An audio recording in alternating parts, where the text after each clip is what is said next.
forgiveness is also our inheritance, right? So we take that, we forgive ourselves because Christ forgave us. And who are we not to forgive someone else? Exactly, because it was freely given, so freely received, now we freely give. Amen. So if we hold forgiveness back, forgiveness will be held from us. Exactly.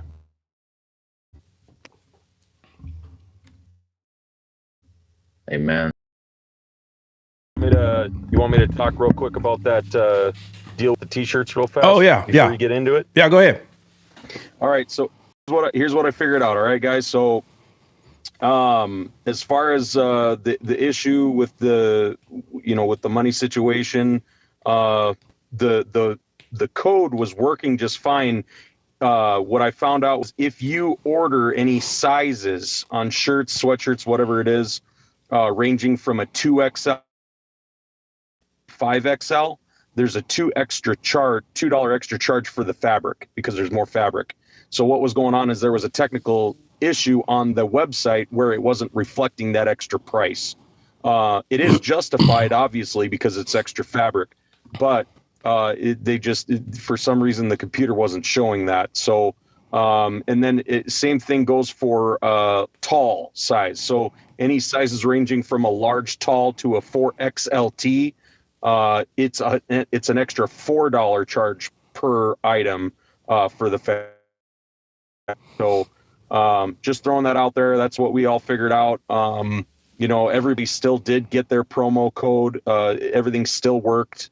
It's just that the fabric part, and I've been in contact with the support team over there. They're trying to work on getting the website to show the extra charge. But just from now on, just so all y'all know, if you're going to get any larger sizes, expect the extra $2 charge or $4 charge, depending on if you're going with a tall. Yeah. So just throwing that out there. So just to be clear, and again, there was, like I said, a complaint came in. They didn't understand, why, the numbers didn't look right. Well, that's why. So the promo code does work. I'm just make that very clear. The promo code does work. It's just the extra charge was because of how much bigger the clothing is, which is, to be honest with you, only half of people who sell clothes do that. Like, not everybody does that. The company we chose to work with, like I said, they're very mobile, versatile for many reasons. That's why we chose them. And just remember, the descaled logo is, it won't be the only thing that will be on the items. So there's other things that we have that will come out that will be on there, but just to kickstart the store, that's what's there now. So if you're one of those people that they don't like the logo and you're like, I'm not buying something with that logo, well then fine. Then we'll make one with the thumbs up like that and has a piece of Brenda's face on it that says, be kind and give people pie. We'll just have a shirt that says that. Oh, yeah. I want my pie. Where's my pie? You got to ship it here. You got to ship it here.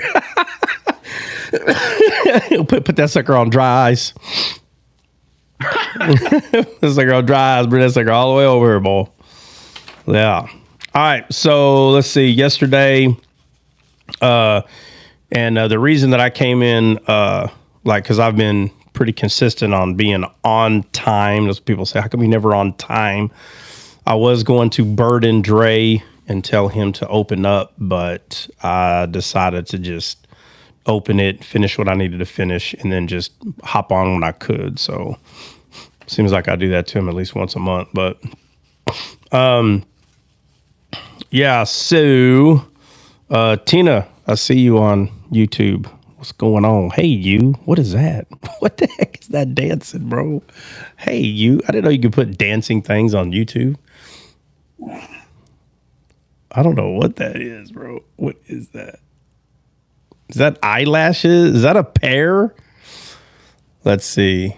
All right.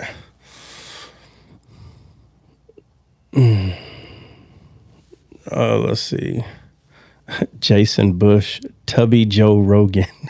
What the heck? I don't think Joe Rogan was ever a soldier, but He can kick hard though. Man, if you ain't seen a video of Joe Rogan kicking, you kind of missing out, dude. I really think he could break a leg with one of his kicks. Let's see.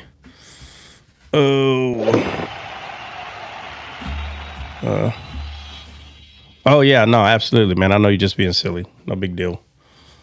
Joe Rogan's got a crazy podcast. He brings up some crazy people up there sometimes. There's a guy on his podcast one day talking about first of all, let me say this. I know nothing about mushrooms. So let me be very clear that I'm speaking from total ignorance.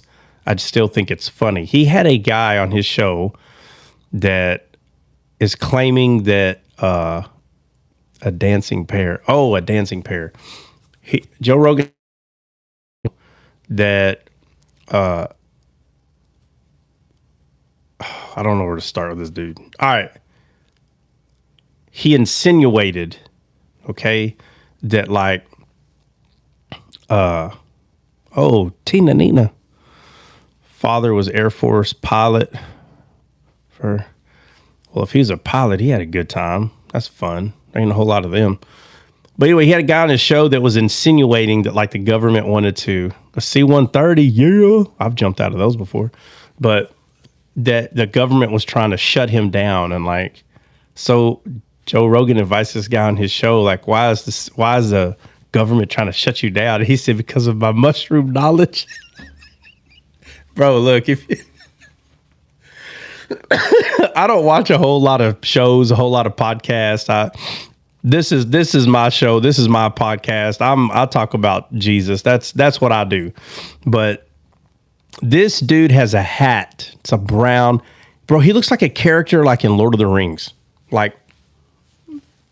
They should pay him a couple of $100,000 to steal his look, just the way he looks. He made his own hat out of mushrooms. The whole hat. It's mushrooms, and he might be on shrooms for all I know, but he compares mushrooms being to the closest to the DNA molecules of a human, and that mushrooms actually considered a meat. And again, I'm speaking out of ignorance, so I want to be very clear. I'm not saying I know everything about mushrooms and this dude's Looney Tunes. No, I'm not saying any of that. I'm saying the stuff that he says is very bizarre, very alienated stuff. He's everything. I think all of his clothes is mushroom. I don't know. How many mushrooms do you have to make a hat? Obviously you could probably find one big one and then, a piece of fabric. I don't know. Or 42 50 of them this size. And if you put if you urinate on them, they grow. I don't know. The way he talks about mushrooms is just, again, very bizarre, just stuff that he was saying. Well, anyway, this guy says that he has so much knowledge about mushrooms. And there's this one mushroom that if you find it, the holy grail of mushrooms, and they get about, yay big or whatever. And, they're worth $20,000. So there's mushrooms out there that are the same weight in gold. I don't understand, but again, the government's trying to shut him down because he has so much mushroom knowledge. So I don't know. But I don't know. Somebody, those mushrooms are good. But at the same time, they make you see stuff, man. I remember the first time I ate mushrooms, man. Oh, bro. Whoa, bro, you must have ate some bad mushrooms. Bro, I put mushrooms in my spaghetti all the time. What kind of mushrooms are you eating? Bro, they make you see Oompa Loompas, dude. You talking about shrooms, bro? Those are not mushrooms anymore, bro. No, those are shrooms, bro. Those are shrooms. Now we talk about drugs. Bro. No, bro. Now we talking about drugs, bro. No, you talking about drugs. So I don't know. Bruh. I'm talking about the mushroom guy. Hey, they got a mushroom coffee. It's I think it's $60. Oh my God, yeah, bro. God. I'm not drinking fungi. Huh? It's what? It's one of the best coffees. Stop. It's a fad. It's a fad. Stop. No. I'm gonna buy some and I'm gonna send you. No, don't send me. No, don't send me. I don't like it when y'all try to send me stuff. No, don't send me nothing. Look, okay. One of my cousins, I swear, Dude, if I could bring her up. Oh, man, I don't think she can. She's going to be at work. You know what? I'm going to text her anyway. Hold on. Hold on a second. I could be wrong, but I think.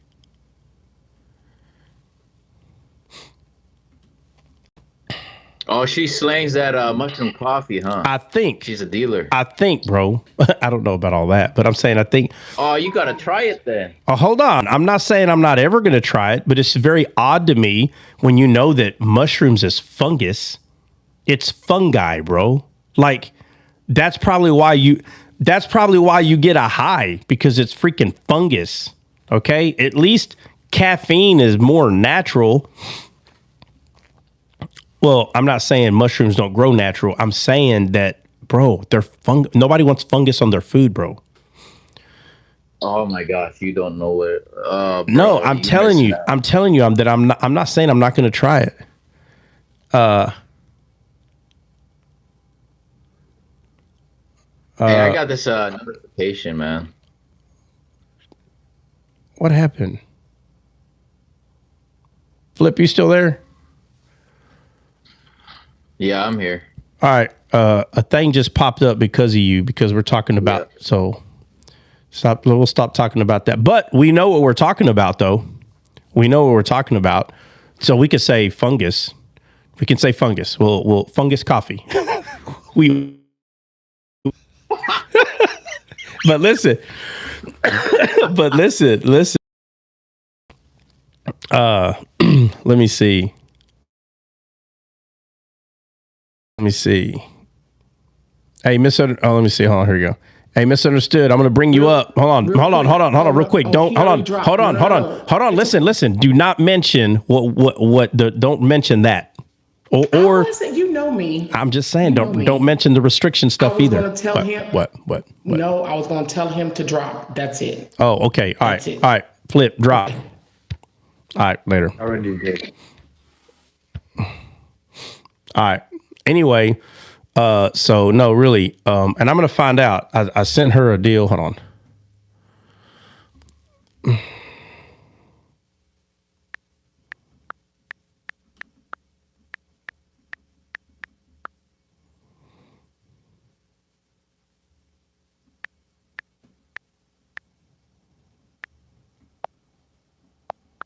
Uh-oh.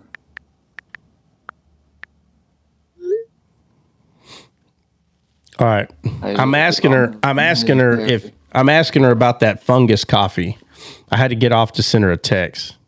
So, but now I got to know, because she kept telling me, try it. And I remember saying, what? Fungus? I'm not drinking that. Like, but I'm telling you, she had a whole bag of it, bro. It was like, I'm not kidding. It might have weighed 2 pounds. Yes. Okay. Yeah. She's saying yes. Hold on a second. Let me ask what it's called. Hey, God bless you. I'm here at therapy. I'll be listening though. God bless. See y'all later. Take care, Hope.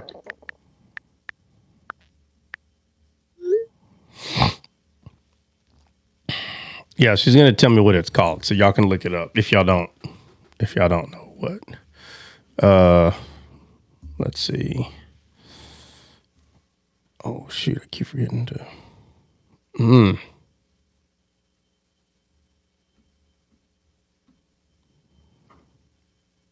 All right. Hey, Organo Gold. That's what it's called. What is it? Organo Gold. Organa Gold. All right. Well, she's going to send me the name of it, because I asked her. I said, "Hey, don't you drink, fungus coffee?" And she put yes. So it's her. She came to the house.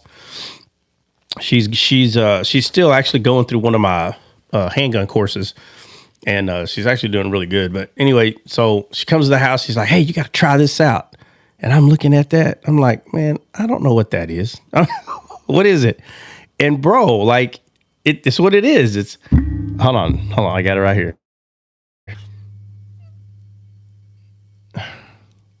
Red. Okay, the brand is RYZE. That's the brand. And it has the word, Right.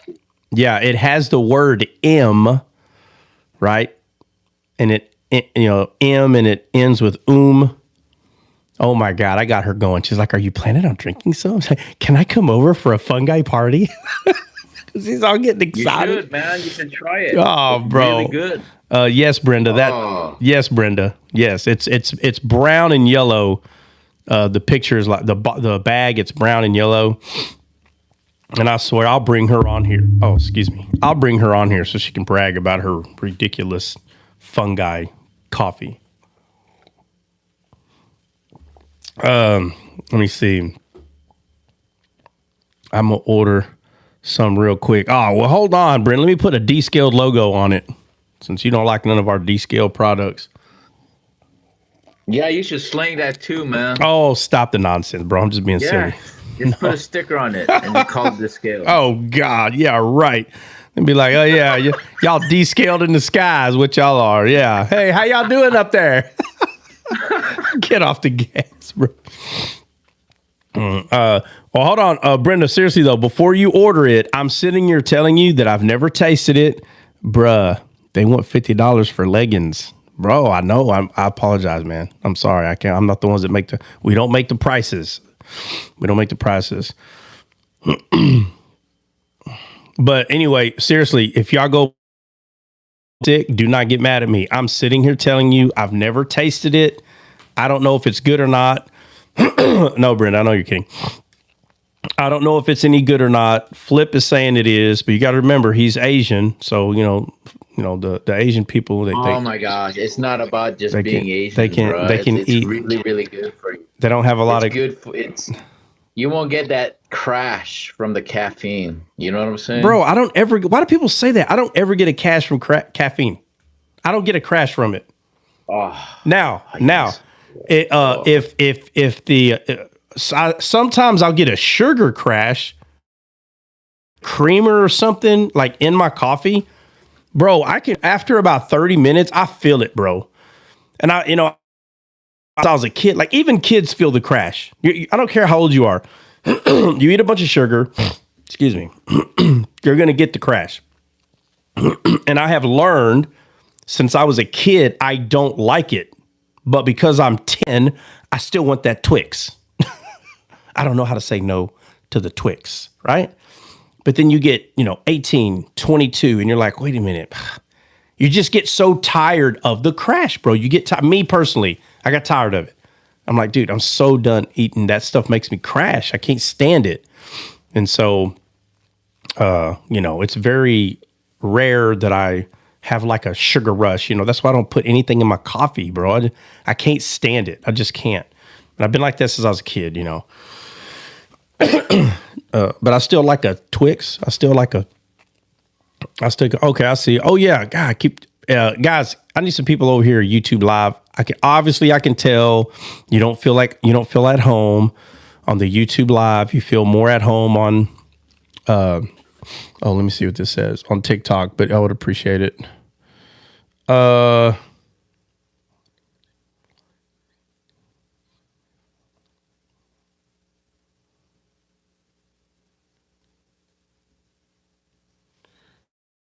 Okay.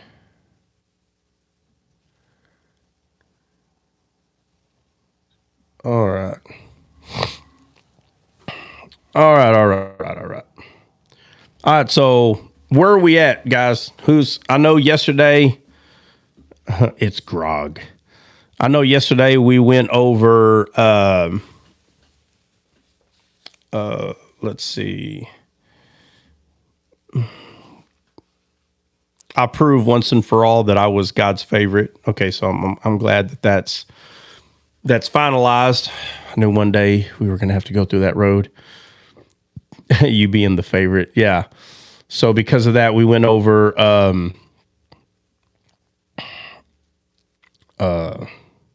let's see. We went over horses, and we had to go through a lot of areas so we can get to a part where it talks about Jesus coming on a white horse and all these things, right? So we went over that. But today, I think we need to finish going through Beautiful in Countenance. I don't see CJ here, though. I know he was here earlier. He had to go to work. Yeah, so let's see. Where are we at then besides that? Because we always have like 4 or 5 sidetrack conversations. Does anybody know where we're at? Stop on Proverbs 4. We still haven't finished Proverbs. We still haven't finished Wisdom. Parables, yeah.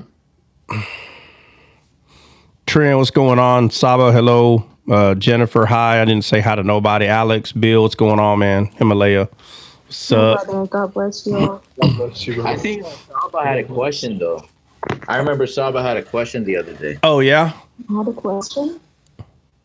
What question? Okay, let me think. Let me just see 1 second. I don't know. I don't remember. She's like, hold on. I'm sure I can come up with one. She's like running in the house getting her book. Yeah, hold on. I do. Hold on. Let's see. Proverbs. There is something. I'm sorry to cut. Even Ryan put it in the chat. This is something that I've been hearing in different lives, but it confuses me because I don't think we're actually explaining. But Queen of Heaven, there's like 3 other lives that I heard that in, and it's kind of weird, like how they were explaining it, how Mary is the Queen of Heaven. Yeah. So the Catholic denomination, you have to understand, like they didn't just see Mary as a person, a fallen human that was used to do a glorious thing. They don't see her that way. They don't see no other human that was used to do a miraculous thing. They don't see any of them as like amazing, only Mary. And they get very mad and very upset when you call them out on this. And trust me, man, I'm not dumb. Like, I understand why, bro. Like, I understand why they uphold Mary the way they do, right? Because her physical body birthed Jesus. I'm not. Matter of fact, if you were to talk to an atheist man or a woman that doesn't even believe in God, make them a judge, right? A judge. They are a judge in this case.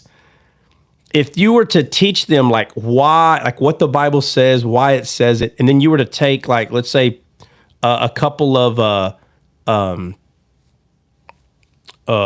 Mike, what's going on, man? And you were to take a couple of the denomination of the Catholics, and then you were to take, 2 other types of Christians or whatever, and put 2 on each side and make the atheist judge make a decision on who makes more sense. Now, remember, the judge is an atheist. So understand what I mean by make more sense. 9 times out of 10, bro, that judge is going to favor in the Catholics because physically it totally makes sense what they're saying. 100%. So again, all you'd have to do is teach the atheists about an hour or 2 worth of Bible. And then he's going to be like, okay, so the Messiah, all right. And it came through that woman? Well, obviously that woman has to be glorified in some way, bro. And it's not going to take long. Now, if you were to tell him to give you his personal opinion, he's going to say, no, all 4 of y'all are crazy. None of this is real. There is no... Mike, we keep saying hello every 30 seconds. What's up? Can you not hear me? Hey, Mike, can you hear me, bro, on YouTube? Is that why you keep messing with me or what?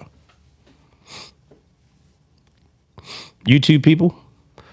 Am I heard? Can y'all heard? Is the word heard? Yeah, okay. Good. We hear you. All right. So, so yeah, no, but yeah, bro. All right, cool. So yeah, but there is a mention of a queen in heaven, and it's not an easy thing to see right away. But what the Catholics did is they ran with Mary. So with the Catholics, everything is Mary. Oh, so with the Catholics, everything is Mary, and with other people, everything is Jesus. And so there's this battle. Like, nobody calls Jesus the Queen of Heaven. Nobody does that. But like, a lot of Catholics will say that Mary is the Ark. That's what they'll say. And the Ark, I'm talking about the Ark of the Covenant. They'll say, that's what was I saying? They'll say, that's Mary, the Ark, because they'll say 10 Commandments were in there, the rod was in there, the manna pot, God's the manna. See, all that was inside of this ark. That's Mary's belly. Yeah, I see what you're saying, but there's too many things outside of that is a 1,000% no. Like, for instance, the seat of the ark, the top of the ark, it's called a mercy seat, number one. And it's made out of solid gold. Bro, that's deity. Gold and Mary have nothing to do with one another. Mary's not deity. So for anyone to say, well, yeah, but she was perfect and no, bro. No, that's the seat of the mercy seat was solid gold because it's Christ that covers the murmurings. Those three things that were put inside of the ark, this is God's heart. Mary is not God's heart. What about the other arks? They're all compartmentalized. They're all different. No, bro. The ark that Noah built, that's not Mary. That's not Mary. That's God's heart. That's why those people were saved. The Ark of the Covenant that Moses built, that's not Mary. That's the heart of God. That's why everywhere that the ark went, they praised and worshiped everywhere it went. They were all happy it was there. They weren't praising and worshiping Mary, bro. There's too much. I understand the compartmentalized idea. Oh, look, ark, things of Christ inside. That's Jesus in the womb. Man, come on. I get that part, but nothing else about it makes any sense what they're saying. So, but again, everything to them is Mary. Everything is. So, of course, the Queen in heaven. Who else could it be? If y'all want to go over some of the things about the Queen of Heaven, we can. I don't think we're going to come to a conclusion of it today because there's a lot of things to look at. But if y'all want to look at that, we can. Or I think, Trent, did you have a question? I have a question. So if I'm not sure if it's going to take time, but this is regarding the before the fall angels, right? So in the book of Ezekiel, which I discovered recently, and I'm literally going through the book of Ezekiel now because I've never read it. So I think a brother, he helped me, because we were talking about the garden, how angels were before the fall, including Lucifer. And this brother, he said it's it was Brother Jordan. It was Brother Jordan. He brought up let me see 1 second. I think it was Ezekiel 31, which explained about how in the Garden of Eden. So if we can just have a little bit of because I don't think I heard about the angels before the fall. We just heard the Adam and God that vaccinated them. Okay, so where do you want to start then? It don't matter. It's cool. I'm not sure because we went through Ezekiel 31, but the brother said Ezekiel, the book of Ezekiel, it explains everything about the garden. So, but it's a huge, book. I'm not going to be able to. No, it is a huge book. Very quick. All right, so the angels before heaven. That's the topic right now. How about this? Let's start. Yes. Let's start right here. Saba, obviously, you have to have a verse in mind. So what verse are you wanting to talk about? Chapter 31, Ezekiel 31. Ezekiel 31. What? Ezekiel 31.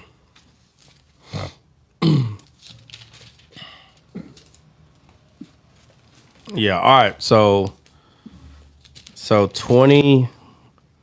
All right. Oh man. Who took you here, man? All right. So you got Ezekiel 28. Brother Jordan. Huh? It was Brother Jordan. Oh my God. Okay, so look, in Ezekiel 28 is you have where where it talks about traffic.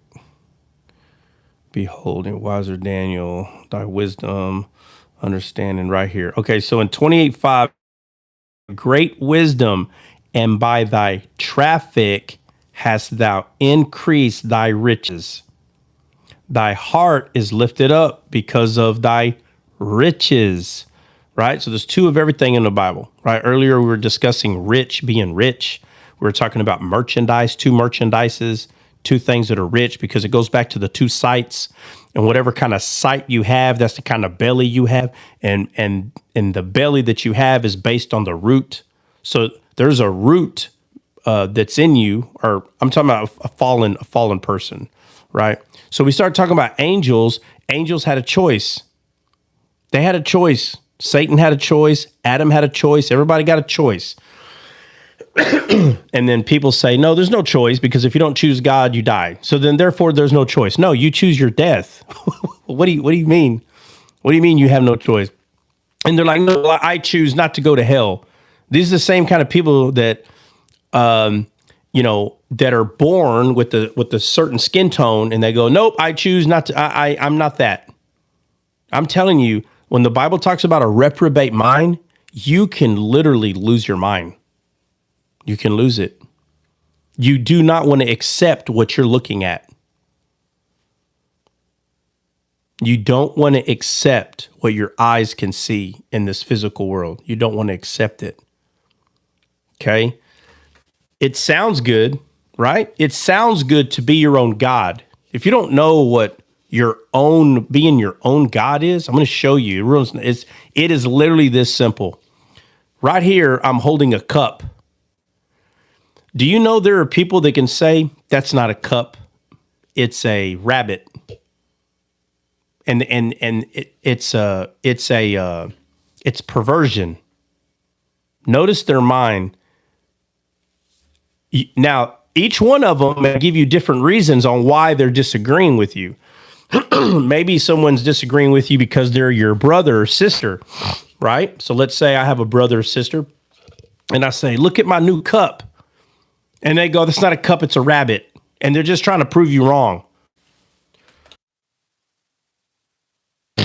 And we all have done this. We all on purpose have disagreed with someone that's a family member because that day they're getting on our nerves, and you're just trolling. You're just messing with them. Well, that's not what I'm talking about. I'm talking about people who,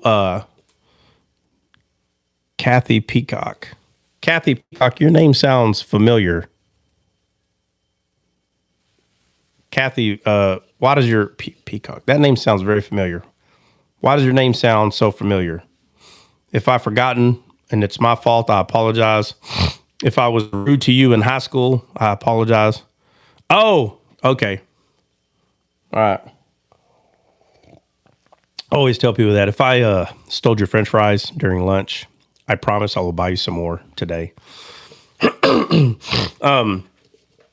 no, if somebody was like, no, that's a rabbit, and then you start really getting into their head and you ask them, what's 1 + 1? Is it 2? No, 1 + 1's not 2. I'm telling you, there are people, they will not agree with anything you say because they don't want it to be, Mike, you took my fries.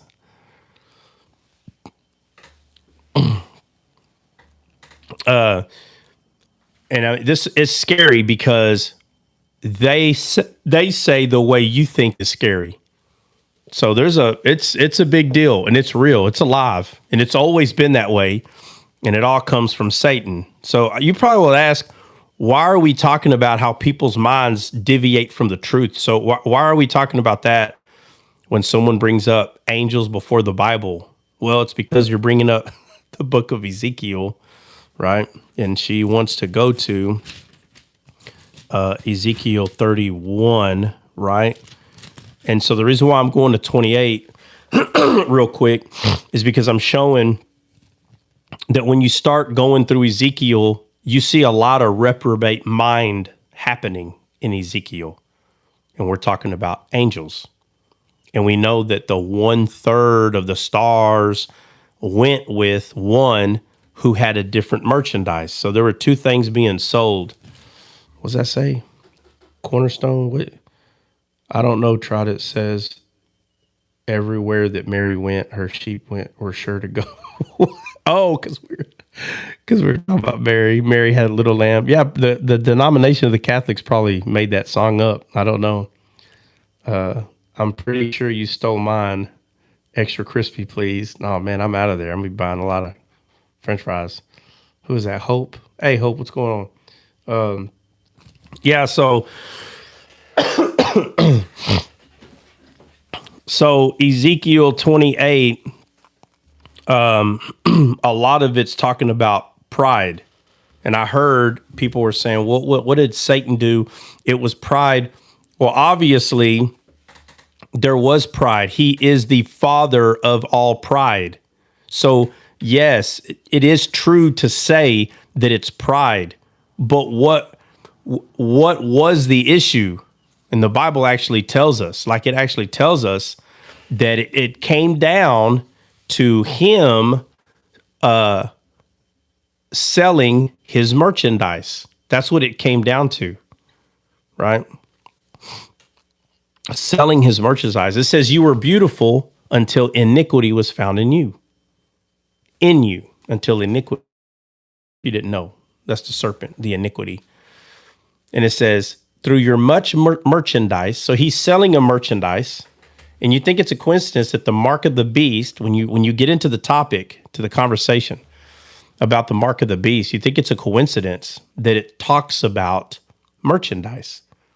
That if you don't get the mark, you can't buy and sell. It's not a coincidence, okay? It's not talking about Walmart, but that's what everybody hears and sees, but that's not that's not what it's talking about.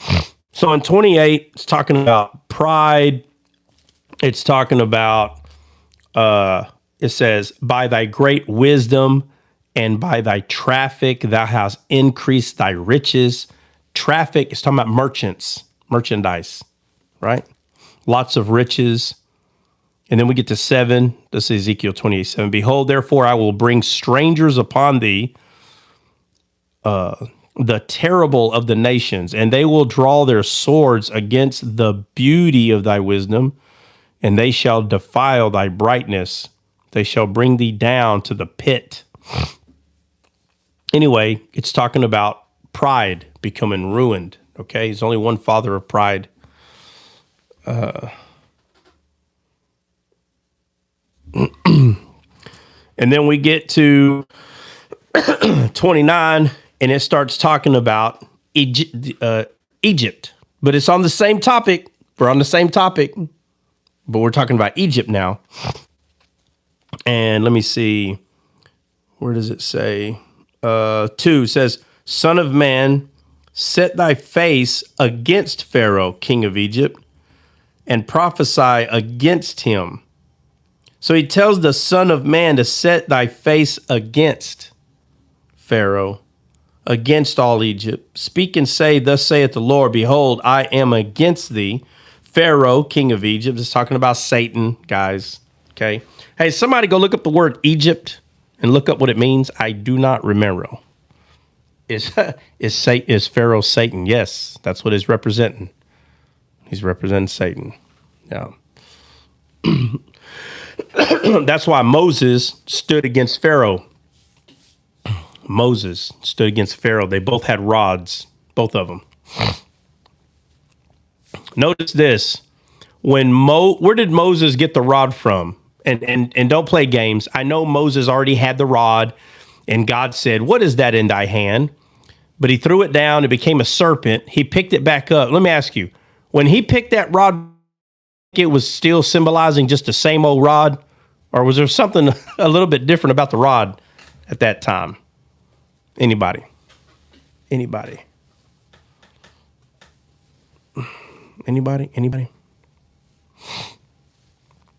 Well, clearly it wasn't just the same old rod. Okay. Jesus. Yeah, it was the authority, became the authority of God. Now watch this. So watch this. When Moses went to Pharaoh, he had a rod in his hand. Where was God? Like in the story. Like He was with him. well, yeah, but we could say he was in heaven, right? We could say that. Yes, amen. Right? Present. All right. So watch this. Was Moses a servant of God, or was he God? Servant. A servant. So, matter of fact, let's go to the story. Let's go to the story. Somebody pull up the story where Moses is about to cast his rod down, and it turns into a snake. Somebody find that real quick. Man, why is this get over there? I believe that's Exodus 4. Yeah, who can read it? 7:8. It's 7:8. All right. Exodus 7. Read it.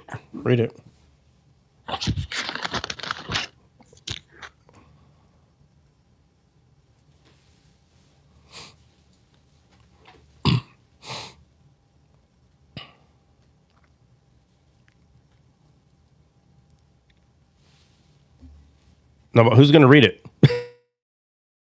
Somebody got to read that bad boy. All right, I'm going to read it. 7:8. Okay.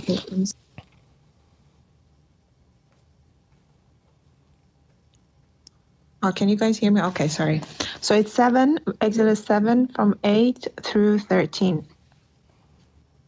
Okay. It says, Then the Lord spoke to Moses and Aaron, saying, When Pharaoh speaks to you, saying, Show a miracle for yourself, then you shall say to Aaron, Take your rod and cast it before Pharaoh. Get to the actual event. Get to the event. Yeah. When Pharaoh's heart grew hard, I'm not sure. Is it Jennifer said Exodus 4. When it first mentions it is when the Lord is telling Moses to go to Egypt, but he first tells... No. Listen. I want where Moses is throwing the rod down in front of Pharaoh. He's doing it, not talking about it, doing it. Y'all gonna make me go look it up. Are y'all serious right now? Man, tell you what. I mean, can I have a break? Is that on the same one with frog? Nope. Is on the same. No.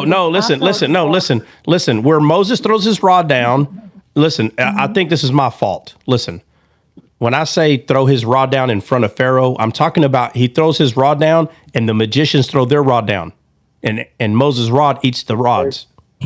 But it's verse 10, chapter 7. It says, So Moses and Aaron went into Pharaoh, and they did so, just as the Lord commanded. And Aaron cast down his rod before Pharaoh, before his servants, and it became a serpent. But Pharaoh also called the wise men and the sorcerers. So the magicians of Egypt, they also did in the like manner their enchantments. For every man threw down his rod, and they became serpents. But Aaron's rod swallowed up their rods. And Pharaoh's heart grew hard, and he did not heed them, as the Lord has said. So the Lord said to Moses, Pharaoh's heart is hard. He refuses to let the people go. All right. So what? Okay, so you said that's Exodus 7?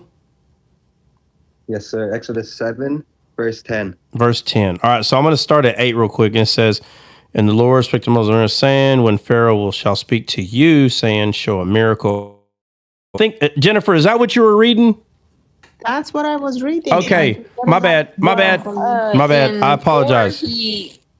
And before he is before the Lord, and the Lord said, "What is in your hand?" Yeah. And he says, "Rod." Yeah, and okay. He throws it down, and it turns into a snake. Yeah. So, okay, so that's not the right. I wanted the one where like Pharaoh is there. And so Saba was reading that one, but I didn't let her. I said 8 through 13. No, I know. I'm sorry. I apologize. So Pharaoh shall speak unto Aaron, take thy rod, cast it before Pharaoh, and it shall become a serpent. And Moses and Aaron went into Pharaoh, and they did as so the Lord commanded. And I'm getting to a point. Let's see. Aaron cast his rod down before. Now watch this. It says he cast his rod down before Pharaoh. So Pharaoh's there, right? Okay. Does it ever tell us that Pharaoh has a rod in his hand? No, his wise men had the rods. Yeah. So I need you to, you know how the Bible sometimes says, calamity, think on that. It says calamity, think on that. So watch. God's in heaven. Moses has a rod. He goes before Pharaoh. Pharaoh don't have a rod. But his magicians have rods. So what are we seeing? What are we looking at here?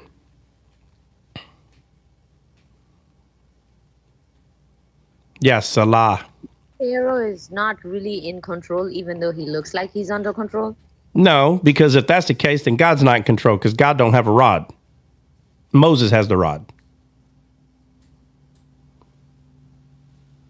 Oh, yeah. Satan mimics, right? It says that the magicians also did in like manner. Yeah, but I'm trying to, there's something I'm trying to show. Okay. All right. Let me make more of a visual. Let's say everybody was in a big room. Okay. Let's say there was a throne. There was a throne on this side and a throne on this side. And let's say God was sitting on this throne. Pharaoh was sitting on this throne. And they both yelled, battle. In this scenario, who's coming down to the platform to battle? Who's the people going to battle here? Followers. I said in this scenario. Who said fighters, like the angels? No, guys. In this scenario, the scenario that we're talking about. God versus. Oh my God, guys. Moses, guys. What are you talking about? Moses. Oh, all right. Sorry. I said in this scenario, the scenario that we're talking about be Moses and the magicians, right? Right, yes. Okay. Mm-hmm. So notice what I'm saying. Look, you have two high places, right? Let's say you got to walk up the stairs to get to these thrones. God is on one throne. Satan is on another throne. And in this scenario, if they were to yell battle, who would run down there to fight? In this scenario that we're in, that we're right here, Exodus 7, starting 8 through 13. Who's fighting here? Do we see God and Satan fighting? Who's doing the fighting in the story with our physical eyes? Who do we see? Moses and the Pharaoh's wise men. It says his magicians, right? Mm-hmm. Okay. So if you're not seeing it that way, you're not seeing it right. That's exactly what's happening. So I'm going to ask again. Moses goes before Pharaoh and he's got a rod in his hand. How come Pharaoh's not throwing a rod down?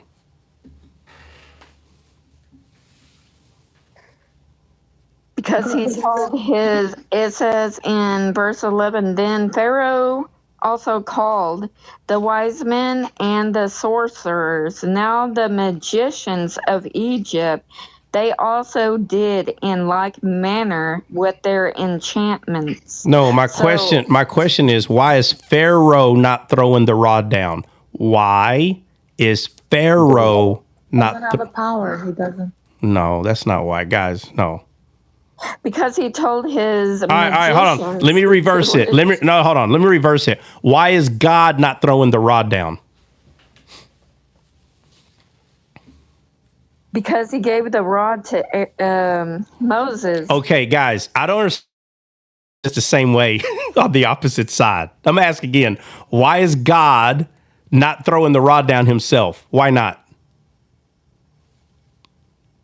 Because he had a servant like Okay, Moses. all right. So why is Pharaoh not holding the rod and throwing it down? Because he doesn't have a servant. No, because he is. It's representing Satan. That's why. Oh. And Satan has servants. You understand? Yeah. Oh, wow. Okay. Okay, so Pharaoh is Satan and those magicians were his servants. Yes. Yes. Wow. So God sent his servant, and right in front of Pharaoh, right in front of him, he's standing right there. Use your head. Just think for a second. Why would he say, servants, bring the rods? Why? You know, right? Yeah, that makes sense because Egypt is slavery. Yes, it's, bondage, the law, bondage. Well, it's okay. Well, let me back up. Let me back up away from the law before I confuse anybody. It's talking about your soul. So Egypt is the place that we were all in while our soul is crying out to be redeemed, but we were married to one already, if that makes any sense. We're already a captive to because of the first Adam. We're already his captive. He had dominion over us. So in the story, right, let my people go, right? A messenger was sent to let my people go. And if you don't know who the messenger is, then you're not understanding. It was the authority of God. There's only one authority of God. And it's the rod of God. There's only one authority of God. It's the rod. It's not Aaron. It's not Moses. No. They came with the authority. Without that rod, nothing would have happened. Moses and Aaron couldn't have just walked up there and said, hey, let my people go. God said it wouldn't have happened. That's what people don't understand. Everyone treats Aaron and Moses like Aaron and Moses is doing something. No, bro. They're not doing nothing. It's the rod that's doing it. But God has to use a man to send the message. God has to use a man. Oh my God, Flip, man. Y'all, the whole family over there speaking Asianese on us. Hold on. It's weird. Wait, hold on.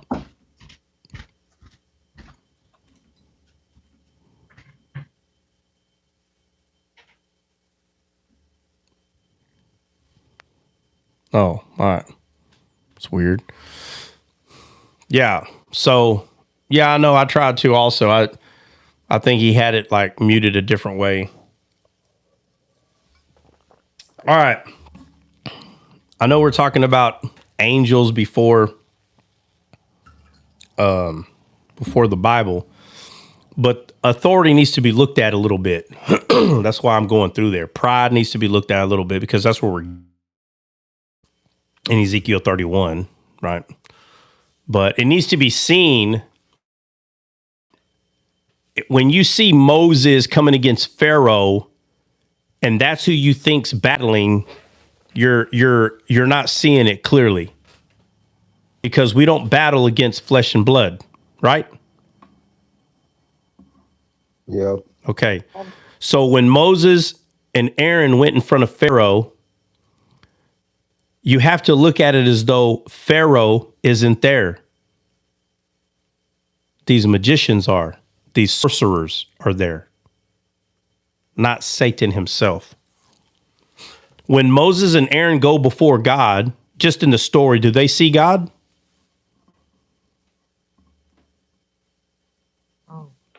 Jesus. No, I'm saying, but physically with their eyes, what do they see with their eyes? The rod. Yeah, Right? they see Moses, Aaron, and a rod in one of their hands. That's all they see. So likewise, if you put yourself in the position of Moses and Aaron, remove Pharaoh out the way. And all you see are the servants of Pharaoh. That's all you see in this world. Do you see Satan when you walk around every day? Or do you see the servants of Satan? The servants. Yeah. Yeah. But it's that because God has got to teach that somehow. And so he used the real life of people to teach this. And so in real life, Aaron and Moses, they did stand before Pharaoh. They did. Pharaoh was really there. But I'm saying if you spiritually want to understand what's happening is you do not see Satan. When you walk around, your eyes are not seeing Satan, but you're seeing a servant of Satan. That's what you see with your physical eyes. You have a rod and they have a rod. Because you come in the authority of God, they come in the authority of Satan. One comes in the authority of the first Adam. The other comes in the authority of the last Adam. And the authority of the first Adam was taken, the dominion. It was taken by Satan. So now you are in the image and likeness under the first Adam, but Satan has dominion over you at this moment. Therefore, you are what's considered Egypt. And so when you go before a man who is not born again, as as Moses and Aaron did, you utilize the rod that was given to you to set that captive free. You understand?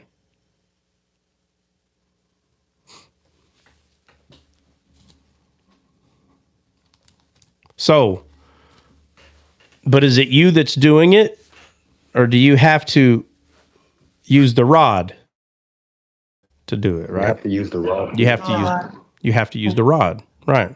All right. So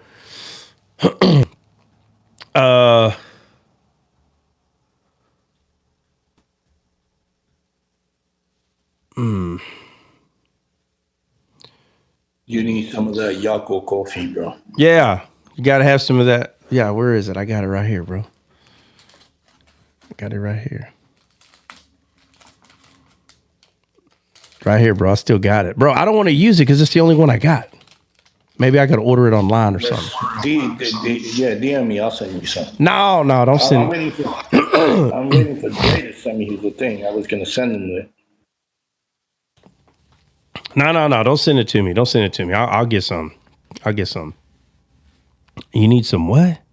The rod comfort me. My rod comfort them captive. Yeah. You need some Palo Azul. What the heck is that? That sounds like Palo Azul. that sounds exotic, bro. Sounds scary. Yeah, that's the blue. That's that blue bean coffee, man. Blue Tree. Somebody said it's Blue Tree. What? That's Passion. Passion, our Catholic buddies here. Passion, what's up? One day he's gonna be like, bro, can you please stop with the Catholic joke? It's like, all right, bro. Am I killing it? That rod and staff comfort me. Yep. The rod and staff to blue tea. Oh, so it's blue? That's the Mexican thing.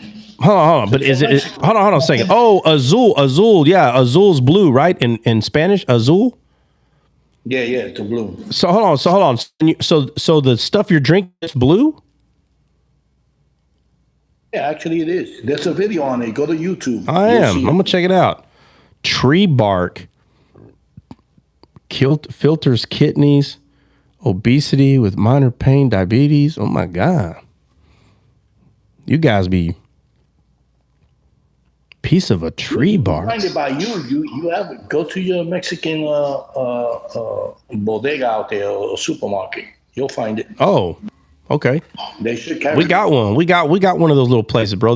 Bro, you walk in there, bro. It smells like spices. Like, bro, you should see, bro. Hey, there's a section which I'm sure you're aware, but it's like one of the aisles, bro. It's nothing but like spices, bro. There's like dried up leaves, like this big in plastic bags, like bigger than your head, just dried up. I'm like, God, dog, what? I know I've eaten that stuff before in something. I just don't know what, man. All right, where are we at, guys? Help me out here. Get me back on track. I apologize. We're talking about the authority given to us through the rod. Yeah. Yeah, but where am I at? Where am I at though? Come on. Where am I at though? I know that's Exodus 7. No, I'm saying no, not in the book. In my explanation, where am I at? Where am I at in my words here? Last thing you said was, do we see Satan around? Okay. We see his Okay, son. right. Okay. So all right, so you see Moses and Aaron show up. They're told by God to do this. Nowhere in this story does it say, and God was standing right there. So you don't see Pharaoh and God right there. No. You see Moses and Aaron, it says, and they cast how's it say it? Right here. And they cast it before Pharaoh. And Moses and Aaron went unto Pharaoh, and they did so as the Lord commanded. Aaron, right there, okay. And Aaron cast down the rod before Pharaoh and before his servants, and it became a serpent. Then Pharaoh also called the wise men and sorcerers. Again, I know I went over it, but I'm telling you, it's worth going over again. Moses and Aaron cast the rod down right. And Pharaoh do something himself. Why did he call for the wise man to come? It's a very good question. Now, I know I've already went over Huh? I was going to say, if he has authority over men, he has to use men. That's right. There you go. There's the answer. Both God and Satan have to have someone choose them. That's why. God cannot make a man do something. Pharaoh, Satan, cannot make a man do something. See, the one part of dominion that Satan cannot take away from a man are the rules, the legal system. That's the thing he couldn't take, because God has already made that in a man to have a choice. He already made it. Which means Satan cannot enter the body of a man and force a man to do something. So when you start talking, what do you mean? People demon possessed? That's funny. I don't hear anybody talking about God possessed people. Where's the God possessed people? Where people are floating around and walking through wall. Where's those people? We got God possessed people. They're all demon possessed. So we have no God possessed. Where's the God possessed people? Listen. A person who is demonized, anytime you see that word being used, oppressed, suppressed, like this people was suppressed by the devil, oppressed. Guys, this is a reprobated mind person. The ones that say, no, that's not a cup, that's a bunny. I'm sitting here telling you that you can get to a point that nothing is real anymore because you have become your own God so much.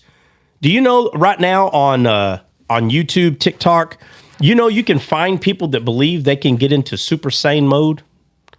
Put a one in the... I was like that. I was like that. Exactly as you just said. Wow. I was exactly like that. I thought nothing is real anymore. Yeah. That is crazy. Yeah. That is point where you don't trust nothing. Nobody is trustworthy. Nothing is real. Math isn't even real. Bro, 1 + 1 does not equal 2. It equals whatever I want it to equal. When I look in the mirror, I see whatever I want to see. A dog, a cat, I see whatever I want to see. When you have reached that point, you have become your own God. That's what that is. That's a reprobate mind, 100% perverse. And because you tell somebody, let me ask you this. If you meet someone like this and you tell them they're wrong, what do you think they're going to do? What do you think they're going to say to you if you tell them they're wrong? They're gonna lash out at you. Bro, it's going down. It's about to go down, bro. It's about to go down. Real bad. Like, like real bad, bro. Like I don't know how to say real bad in a more real bad way than saying real bad.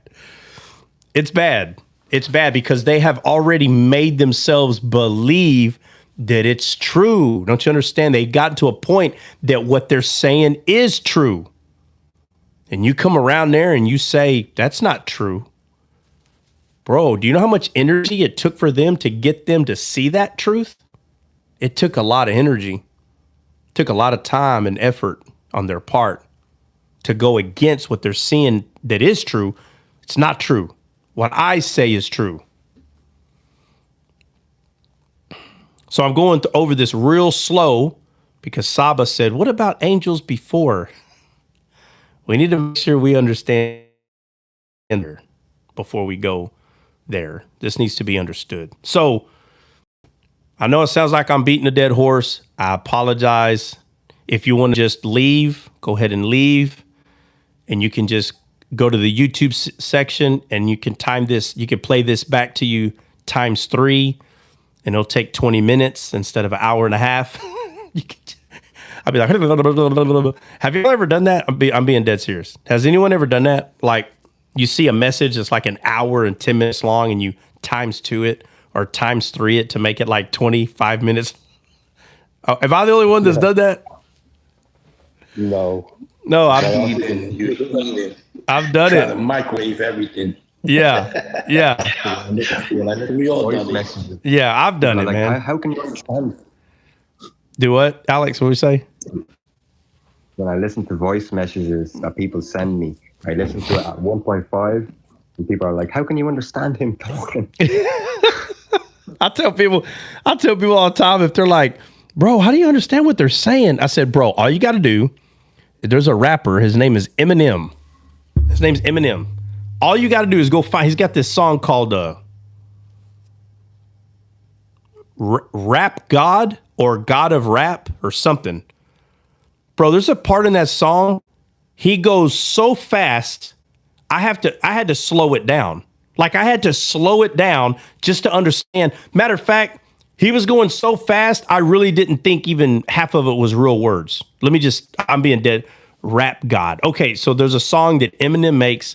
It's called Rap God. And he's calling himself, the God of rap. He's not saying he's God, Yahweh. Everybody calm down. But he's saying that he's like the God of rap, okay? Well, bro, when someone said, hey, listen to this song, I'm like, why? Like, man, just listen to how fast. I'm like, well, I didn't. Okay. I'm not kidding. I understand why they sent this. Bro, there is no. I know somebody who goes faster than him. That goes faster? Look right next. She's on the platform. Oh, Himalaya? Himalaya is a true rap god. Hey, Himalaya don't mess around. When Himalaya gets in her groove, bro, Himalaya, boy, I'll tell you what. And she's growing too. I can't imagine someone trying to argue with her about any of this stuff, like in about 2-3 more years. It's not going to look good. It's not going to be good. You're not going to have time to breathe, bro. She'll go off. The receptors I'm pretty sure there is some, what'd she say? I'm pretty sure there's some Indian kid eating street food, rapping better than Eminem. Well, anyway, I'm not bragging about Eminem. I'm literally just pointing out that what the heck got me talking about Eminem, man? What were we talking about? I'm sorry. Fast forward the video. Oh, okay. Yeah. All right. But I'm being dead serious about this song. If you haven't heard it, he might say 50,000 cuss words. You really can't tell because like he's going so fast. I had to slow this thing down and every word is a real word, dude. Those the pronunciation is there. It's a real word. I don't know how. No, you would have to train yourself for years to be able to speak this fast. Well, anyway, so I listened to it normal. It's so fast, bro. Even after I slowed it down, I still couldn't make out some of the words. Anyhow, I'm just saying that I have used where like something is taking too long, and I really just want to hear, what the point the person's getting to, and I'll speed it up times 2 or 3, just to get them to get to the point, and then I'll go listen to it a little bit slower so I understand the point. And I was just pointing that out. So if sometimes I take too long, guys, it's okay. Just go to the YouTube, times 2, times 3, that bad boy. I'll get to the point pretty quick. Okay. Now, but if you want to go through the study and understand, well, then we're going to go this slow. Passion, we say, twista quicker than both. Twista quicker. Probably another rapper. Oh, another rapper. When I first came to the Lord, a friend of mine told me, you got to look. He's into pre-trib and into Revelations a lot. So he started telling me, you got to listen to this guy. Go study him and this and that. And I went to a guy, Perry Stone, right? Now, Perry Stone preaches fast and goes fast. And said, man, I had to, just like you said, I had to pause it, rewind, listen to what he was saying. Yeah. Go study it, look the scripture up, because he goes boom, boom, boom. He gives it to you real too fast. And believe it or not, that's one of the best ways to study is slow things down. Yeah. Go back to it, listen to it, get the scriptures, read it. Yeah, no, you definitely need to slow the heck down. That is, that's what that truth came to me after, I don't know, probably 2 or 3 weeks, but 12 to 15 hours a day, bro. That's a lot of time. And it still took me a couple of weeks of that to be like, whoa, I need to slow down. And I didn't want to, because there were still parts of the Bible I never even read. I was like, golly, no, I want to read the Bible. And so, but I still had to. I had to read it. I read the Bible in 1 year, probably, I don't know, dude, for sure 7, 8 times. No joke. Maybe more. It could have been 10. I should have kept count, but I read it over. It was nonstop. But it was because I was so behind. And I know a lot of people look at it like I've heard so many opinions about what I did. And you have to understand, I had never read the Bible before.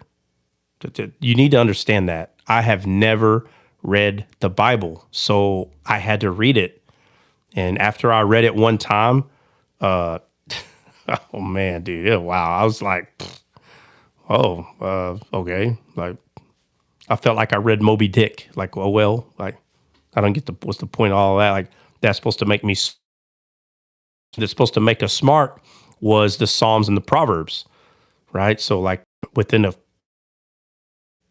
going through the Psalms and the Proverbs, I was like, so what do I do? Like cut all these out, put them in fortune cookies and sell them? Bro, I'm telling you, that's where I was at. I was like, okay, it'd be wiser for a man to be on the corner top part of his house than inside of a house with a scornful woman. I'm like, who doesn't know that? Like, what? Let me cut that out. Put in a fortune cookie. Look, this is wise wisdom passed down from generation to generation. That's how I saw everything. But all right. Anyway, enough about rappers, but I am not kidding. I'm not promoting Eminem, but there are some songs that if I want to laugh, I will play the song and I will laugh at how fast. Like, I'm just saying, you did not wake up overnight, bro, and within 30 seconds say 50,000 words. There's no way. Like, I mean, my opinion is it's a waste of time. You can actually gain some real wisdom by getting into the Bible and learning those things. But that's a skill that he has. And I think my tongue will fall out of my mouth if I try to speak that fast, to be honest with you. But all right, so we're back at this battle zone, right? We're back at this battle zone between, let's see.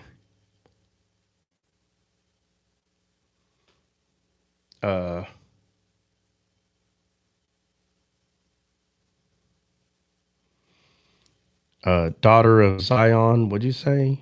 Can you imagine Eminem rapping the Bible? Oh my gosh. All right, y'all are trying to get me off track, bro. Hold on, let me think about that for a second, bro. What? Oh my God, bro. Okay, well, if you 4 hours, Eminem's gonna. We're gonna get Eminem on that. Oh man, bro, you wouldn't be able to understand that thing at all. You'd have to slow. Matter of fact, you'd have to slow it down. Hey, you know what? There's probably people that's been listening to rap for so long. They ain't got to slow nothing down. They probably hear, because it took me a minute to catch on. All right, let's see. All right, so we're back at the battle zone. You got Moses, who is a what? Servant of God. Aaron, servant of God. They have a rod with them.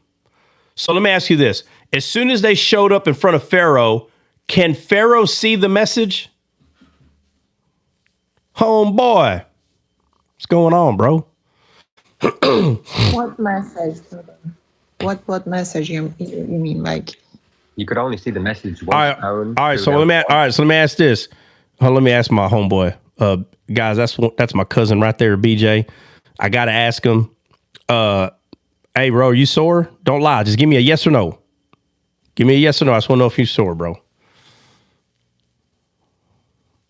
Or I know. Let me see. Are you on lunch or what? You at work?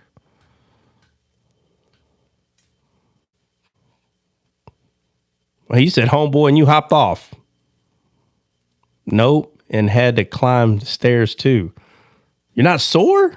See, giving it to y'all hard enough, bro. We doing chest and tries today, bro. It's going down. I'm going to make you hurt, boy. It's going down. I kind of, BJ, out of breath. They say no, had to climb the stairs too. What stairs? At work? So you weren't sore. You had to climb stairs. Oh, physically or spiritually sore? Oh, no. Weight room. Well, you put yes, sir. Yes, sir, to what? All right. Yeah, okay, so let me see. Oh, climbing the stairs at work. Okay, good. Dang, I'm glad you didn't get sore. You wouldn't have been able to do your job. I held back a little bit. I'm so confused now. Oh, daughter of Zion. BJ is a cousin. He's my cousin. Him and his wife. I go to the gym with them, helping them. I'm bringing sexy back for him. We'll just make it real clear. And so he's never come on him, or I've never seen him on here. So when I saw him say homeboy, I was asking him yesterday. He did legs, so I'm asking him if he's sore. So I apologize for the confusion, but that's what's going on. I'll be ready tonight. God bless. All right, yeah, we'll see. We're doing chest and tries. It's gonna go down. Make sure you eat your peanuts. Make sure your macros, everything's good to go. You know, your carbs and your fatness. All right, so we're back. Okay, so check this out. Moses and Aaron go to Pharaoh. Do they have a message? Let me ask that way. Do they have a message? Yes or no? Yeah. Okay, what's the message? Give it to me the way the Bible says. What's the message? Give me the verse. He told them to go to Pharaoh and tell him to let the children of Israel go. Yeah, get message. I mean the verse. Where's the verse? We need the verse. Where's the verse?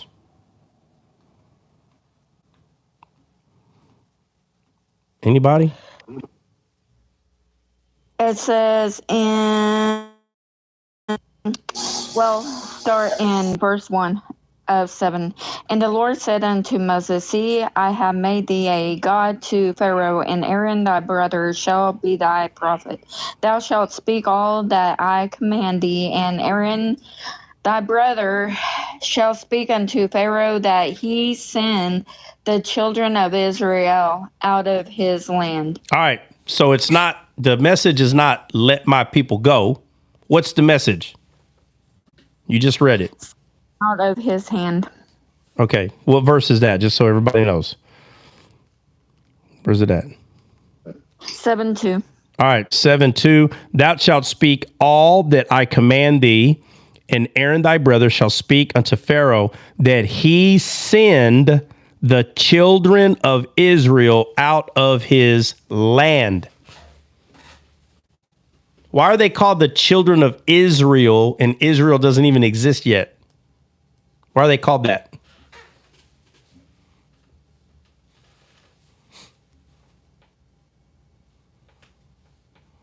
Prophesying? Well, I mean, that's true. It's a prophecy. But are they the children of Israel? Yes, amen. They are. Because Israel is not a geographical location. It's a people. And the people is the nation. No matter where the people will go, that is still Israel, no matter where they are. You understand? Amen. And Israel means he will rule as God. That's what it means. He will rule as God. Those are his people. The ones that say he will rule as God. That's who Israel is. But we're so used to Israel being a geographical location, we see Israel as a physical place. Israel is not a physical place. That was a shadow of something to come. A shadow. And now the very image of that shadow has come in one man. That's why Jacob's name was changed to Israel. Because there is one named Israel. There is one. There is a promised land that is not of this world. And the name of that world is, or name of that land, I'm sorry, is Israel. Did someone look up Egypt? I just can't remember off the top of my head what it means. Double straits. Double straits? That's what it said for mine. I might be wrong though. No. It's not about it's not about you being wrong. I just have something else in my head. It's not about you being wrong.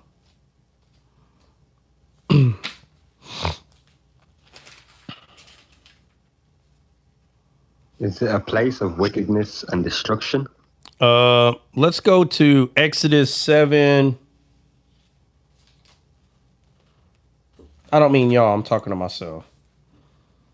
Egypt also, the hand water Egypt throughout all the land of Egypt. Okay, so 47:14.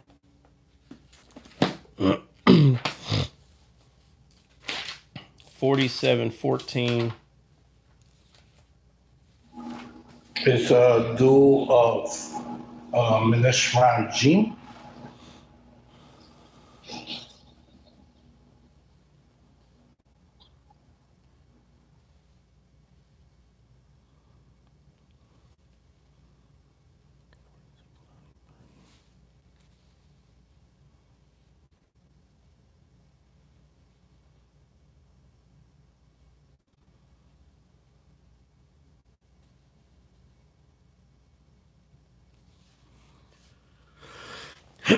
Yeah, Jennifer, what Hebrew word did you look up?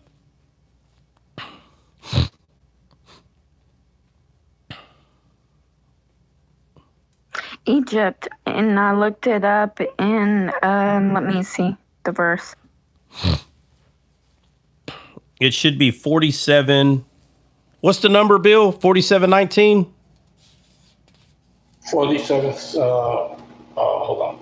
I just had it. I just 47:14. 47:14. Yeah, so Egypt. Yeah, so 14.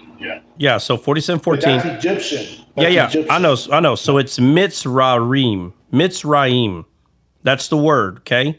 For Egypt. Mitzrayim. Okay? So we have okay, so it means upper and lower. That's a way to explain the name Egypt. Okay? Upper and lower. Right? Or better yet, hold on a second. Oh, I hate when I gotta do this.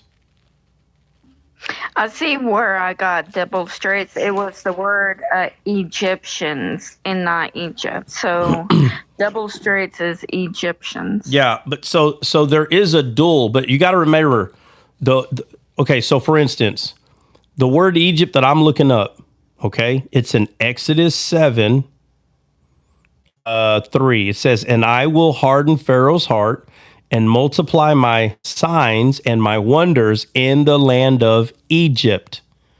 So you have to look up that word Egypt, not just the word Egypt. You have to look that word up, that one word right there. That's how you do this. You can't just like Google Egypt. You can't do that because we need to know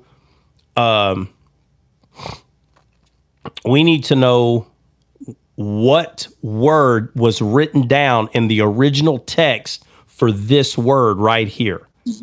And it's the word 4714, which is Mitzrayim. Now, you could say, yeah, but they're all that. Yes, but in the Bible, they're not always the same. So you have to put the right word. So in this tense, okay, we have upper and lower, but then it tells us dual. This is where you're getting dual, because dual, so two of 4693. So we go look at 4693, and it's the word 4690. Where the heck is 4693? What the heck? Am I right? Yeah, 4693. 4690. I see 4692. Oh, here it is, 4693. Okay. 93 is in the sense of a limit or a border. Okay. So it's taking us back. So right here, something hemming, a mound, a siege, a distress, fenced, stronghold. So you literally can say that it's a double stronghold. That's what you can say. Just based on what I'm reading, because it says it's double of this word. It's two of this word. And this word that it's talking about is a border or a mound or a stronghold. So what is the double that you said, Jennifer? Double what? Straits. STRAIGHTS. Okay, double straits. Yeah. I'm trying to figure out why it's using that word straits, because the word that it's double of is a siege or a mound or a border. So it's a double stronghold, right? And we know, and to be honest, you should be able to understand that is what it is, a double stronghold, because this was Satan having dominion over men. So watch this. Jesus tells us, how can you enter a house unless you remove the strong man first, right? Correct. Okay. So would it be something like double-minded? No, we're not even there yet. No. This is, Jesus can't even save us yet at this point. He can't even save us yet. So watch. So let's say, just picture yourself being Egypt and Satan is inside there. Can Jesus just go in there and save you? I'm not asking if he's got the power. Under his legal system, can he just go in there and remove Satan? No. Because he has to cast down the strong man. Okay, and how did he do that? On the cross. On the cross. So now that he did that, and let's say Satan was in there. Let's say the cross already had happened, and Satan's in there, and Jesus is walking towards you. Now Jesus has the authority, right? Because he killed sin in the flesh, which means Satan is sitting inside of a man where that person is no longer bound to the authority of Satan because now sin has been destroyed. And I'm talking about in the sense of a dead spirit, meaning that the person now has a choice.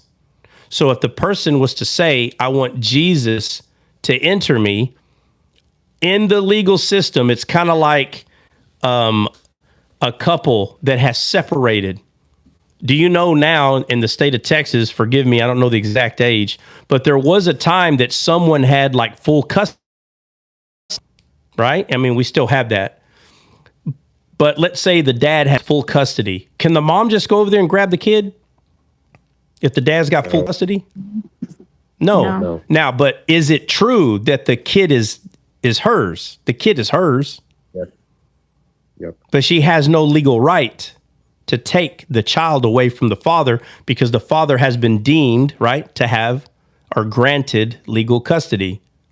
So, but now something has changed, and it's new to me, but at like age 12 or something, now the kid could choose. Of course, there's some parameters around that, but a kid could say, I don't want to live with daddy. I want to go live with mommy. So because the kid was given a choice at a certain age, let's say at 11, and the guys, I don't remember the age. So let's concentrate on the steak, not the potatoes. Okay. We're not, the discussion is not about child protective services and who's got custody. I'm just using this as an example that, let's say that the age was 12, okay? But the age at 11, the child is saying, I want to go live with mommy. So you can see that the 11-year-old is making the choice, but they're still bound to the legal system. Everybody with me, of course, right? Yes. Okay. But as soon as she hits 12, what more than likely is going to happen?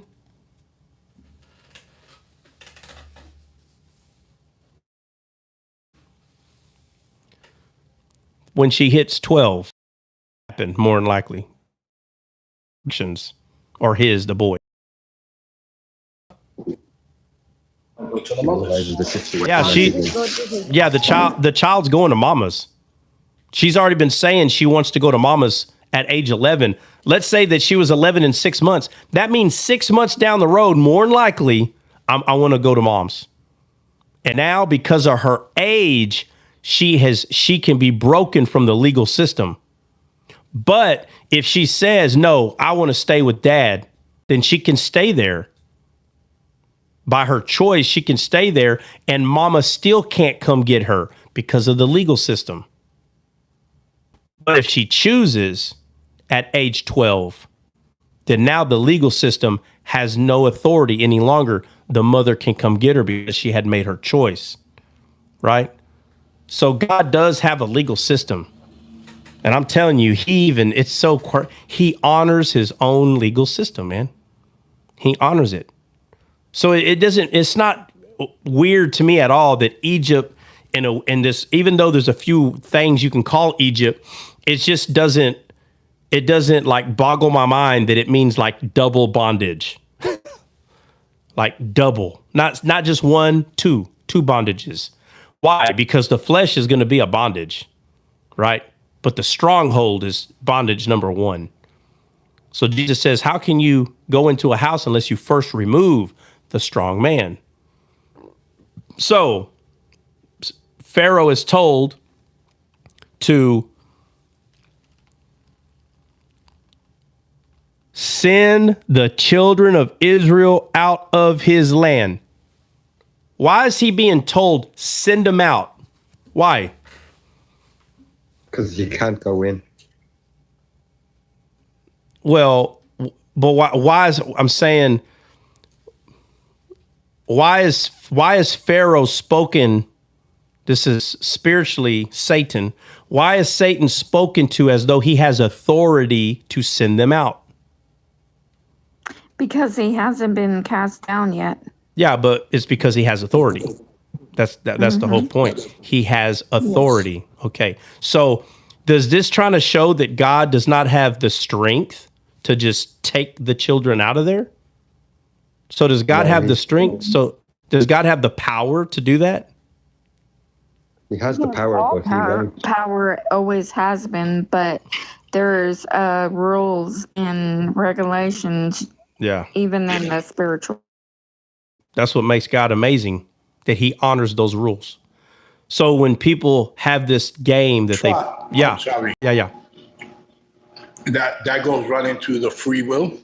yeah, it goes into choice. Yeah. Yeah. So people want to say, why would God plant the tree of the knowledge of good and evil? Why did he put that there? You still don't see that he didn't put that there. Angels have free will. Angels have free will. So, Angels could Brother, have come. say something since we are now right there at that point? mhm. So can we say that so the angels, so up to Eve fall into the temptation of the serpent, right? Which the Satan. So up to then he was Lucifer, right? The moment that they came into agreement with him, he became Satan, right? Right, because That's okay, where so what is Shaitan? What does Satan mean? deceiver. Okay, so let's use that word for today. Notice, Okay. how did he become a deceiver? He deceived first, Okay. so that's why. Yes. Okay. Perfect. Okay. What was his name before? Without all the arguments, Lucifer. I know, but what does that mean? Light bearer. Light bearer. So let's use English. Let's use English because I don't speak Hebrew. Okay. So why was he called light bearer? Why? Because he was carrying Because light. he was Yes. made in the glory of the Lord. Yes. Wow. Yes, Praise that's why he God. said you were beautiful until iniquity was found in you. And we know that the iniquity was merchandise. We know that it was something he sold, and his name changed because of that. So now you're no longer light bearer. Now you're what? Deceiver. You're Adversary. Adversary. Adversary. So who gave him? Who made him adversary? Did God make him adversary? himself. No, himself by his free will. It is by free will, but he had to use a human to get that name. He couldn't have done it himself. Could he have made himself an adversary? No, Eve No. chose. Okay, Even but Adam. the dominion of man made him Right. who he is. So Yeah. this is why I say God created Lucifer, man created Satan. It is true. Wow. Wow. He had And I no. want to say something. Yeah. Yeah, I mean, sorry. No, go ahead. You wanted to say what? So this is how I picture it, right? Because people think like, I don't know, I think people, this is how they see it. But like, I picture it as if like Lucifer didn't go in the throne of God and say like, oh, I want to be prideful, I want to go my way, I have free will. But I think he was thinking of it, right? Because sin becomes a thought first, right? So he was in his thoughts, he was planning things because God created Adam. So he said, in order for me to become a God of myself, I have to have someone to worship me, right? To get that dominion. So he's all in his mind thinking, right? He didn't say it out loud. Yeah. Right. So it wasn't. It wasn't. I need to get someone to worship me. It wasn't like that. Listen. I'll make this statement. Lucifer knew so much truth just from what I studied, and one day I'll talk about it because I'm still going through this. Okay, but I'll say it in a way that you can at least understand like what it is that I can see. Lucifer knows so much truth, or he knew, okay? We're not talking about Satan, talking about when he was Lucifer, okay? He knew so much truth. He understood the legal system so well. It seems as though that if he could get God to fall, if he can get God to fail, he could become God. That's how much he knew. If he can get God to lie or to go against his own word or to go against his own legal system. He was so smart. God had made him so amazing that he knew, man, if I can get him to do this, and this is many things, okay, that he knew that it would cause God to fall and he could become God. That was the goal. But he had to start somewhere. So he started with Adam and Eve to prove to himself, if I can get them to listen to something that I say, then I can take their dominion away from them. He understood the system. So he sold a merchandise. He lied. He deceived them. They listened to him. And just like he thought, he became their father. Just like that. So I'm telling you, I really don't believe a majority of Christians today don't understand like how nasty of a thing occurred in Eden. I really don't, to be honest with you, because he knew, and there's things that I haven't even spoke about, even on Descaled, because I don't think people are going to even understand like what I just said right now. Like I only said that because I've said so many things that would help you see what I'm saying. But he knew the legal system so well that if he could get God to go against anything that he had said, basically like mess up his integrity, that he could sit at the throne by his word, which is, I mean, golly, don't you understand? Like making God fall because by your word, you made him fall. That's what he had to do. And so he does it to Adam by selling his merchandise. He got them to fall. That's why Jesus said that Satan is your father. He tells them the truth. Jesus was not lying. Lucifer became the father of Adam and Eve, not the creator, the father. He became their father. And anyone that was bound to the fall of Adam and Eve, which is all mankind, were bound by the legal system. And so because Satan is a taker, not a giver, he's not a giver, he's a taker. As soon as he went in covenant with Adam and Eve, don't you understand? When you come into covenant, you become one. Right? When you make a covenant, you become one with that being or person. Yeah, everybody's in agreement with that, correct? Amen. Okay, Amen. So if you become one, what's theirs is yours and what's yours is theirs. True? Right. All right. 100%. So as soon as they came in a covenant, he took their dominion from them. As soon as he came in covenant with them and became their ruler. That's when Adam made him Satan. Yeah. But brother, this question. Okay, so my point was that because God warned Adam, right? So because this is again like how I said, like God warned Adam, right? So don't eat from this tree. The day that you eat, you surely die. So at this point, Satan doesn't know it, but God knows of his thoughts. Okay, right? hold on. Satan, hold on. At this point, Lucifer don't know what? Lucifer, sorry, my bad. Lucifer. He doesn't know what? Like that God is warning them because he knew he's going after them. Right? What is it? But here's the thing. What does it matter if he warns them or not? No. I'm warning Adam, you mean? Yeah. What does it matter if God warns Adam or not? What does it matter if he warns him? No, my point is like it matters for serpents because serpent probably doesn't know that God knows his mind, like his thoughts. Maybe he knows about the legal system. Oh no!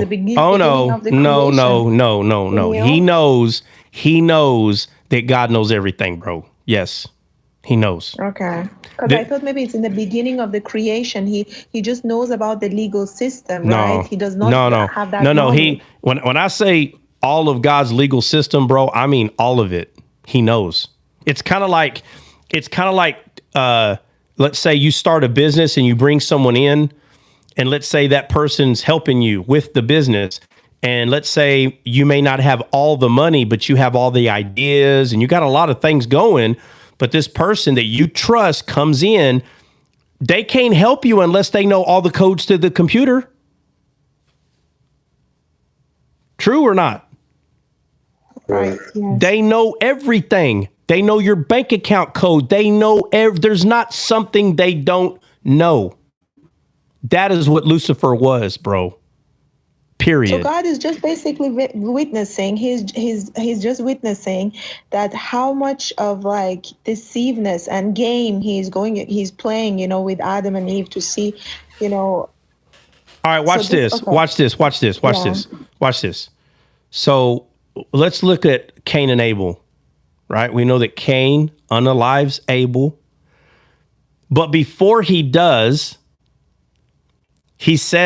God says to Cain, why has your countenance fallen? He says to him. And it's not what people are, why do you look so sad? He wasn't sad. He already made up his mind. Oh, I know what to do. I'm going to unalive this dude. He wasn't sad, bro. He went from a state of being what we would call normal to losing his freaking mind. Okay? Let's just get straight to the nitty gritty. But he already made up his mind. But what God is trying to tell him is you don't have to do it. You don't have to. Sin lieth at the door. You don't have to do this. And what you have to understand is Abel was the I don't want to say the very first, but one of the first shadows of Christ. That's who Abel was. And he was unalive by the flesh. And then the Bible tells us that Cain came, and it talks about his image and all these other things, but as a shadow of something to come. So Cain became the shadow, right? So, go ahead. I had a question. I remember I was going to say, is there a correlation between Abel and Cain? Because Abel means breath and Cain means spear. And while Jesus was on the cross, the spear was used to check if Jesus had any breath. So, okay, let's just go look at the names real quick. Let's go look so we can go by it real slow. All right, so give me a verse where Cain is. Let me see. Oh, better yet, I'll do it this way.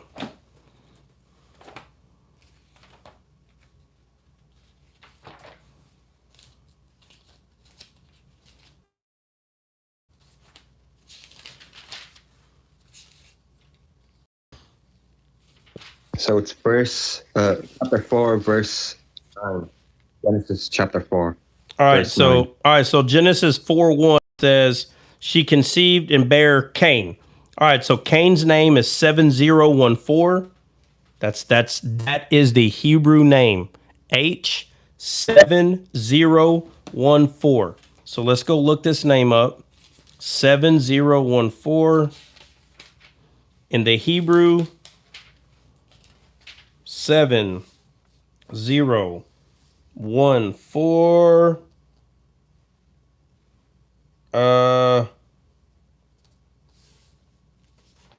Why can I 70? Oh, my bad, I had the wrong page. All right. 7014. So 714 or 7014. All right, Cain, the same as, okay. Play upon the name of the first child. All right, so we're going to look at 713. Okay, in the origin, a lance, right? And then it says as striking, right? And what is a lance? It's like a spear. Right. So let's go to 69, I think. 69. Right? Kum, the prime root to this name. And it's crazy. It's to strike a musical note. Okay? It comes from striking a musical note. Kum is where the name Cain comes from. Lance, or a spear. That's what Cain's name. Lance, or a spear. All right. And now let's go look at Abel. All right. Give me a verse that we're using for that word, Abel. So you can go to verse 2. Yeah, but give me the Chapter total. 4, verse 2. Okay, Genesis. so, all right, so Genesis 4, verse 2, and bore his brother Abel, which is Hebrew 1893. 9-3. All right, 9-3. Hebel, right? The son of Adam. So we're going to look at 1892. Hebel from 1A. Okay, emptiness or vanity, something unsatisfactory. From 1891. To be vain in the act, word, explicit, to be led astray. But it's funny because it says right here, it says emptiness or vanity, something transitory, unsatisfactory. And it says use as an adjective. What's an adjective? Does anybody know what an adjective is?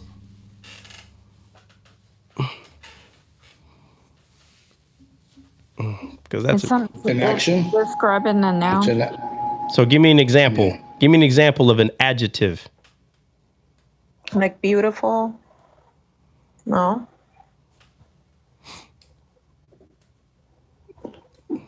Descriptive. I need a better example. Better example. Adjective. Somebody just look it up. I'm not going to. Like, for instance, when it's talking about David and it calls him handsome and ruddy. Okay. All right. That's fine. Right. A ruddy man. Right. Because the man is the noun. Right. Right. Okay. So the noun, person, place, or a thing, the man, he's ruddy. David was a ruddy man. Ruddy. Descriptive to the man. So it says that his name and even the root is an adjective. So it's a description, describing of a noun, of a man. And it says vanity, that Abel's name was vanity. So now you have to ask yourself, was Abel a vain person? I'm telling you, the Bible explains itself. If you just slow down, his name was Abel, right? Which means, again, we went over a few that's talking about him being in vain. Matter of fact, let me use this one word that it used here. Excuse me, Lord have mercy. That's that mushroom coffee. I'm just kidding.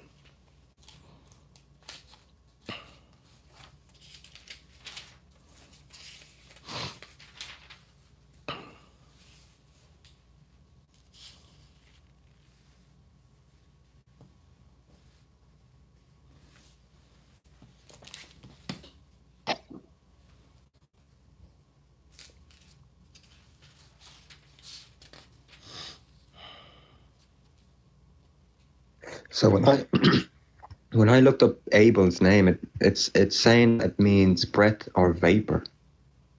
Yeah, where are you looking it up at? What are you using to look up? What are you using to look up the name?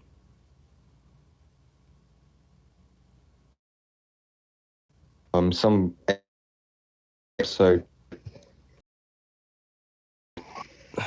Hold on.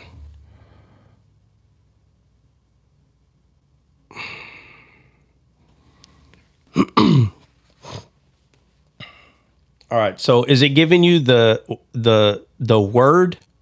Is it telling you that it's 18 1893. Is that the number you're getting, or there's no numbers? No numbers. It gives me a verb called habal. Right, that's the name, Habal, Abel, right? And then you have the root word, which is 1892, right? And it says, right, because 1892 is coming from 91, which is the prime root is to be vain or act or lead astray or become or make vain, right? And then you go to the root word of 1893, which is Habal, or where's that? Where's the word? I just seen it just now.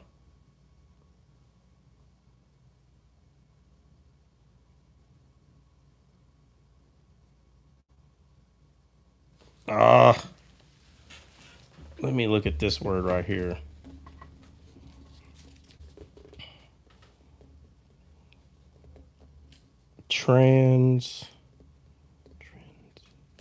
Hold on, give me a second. Let me look this up.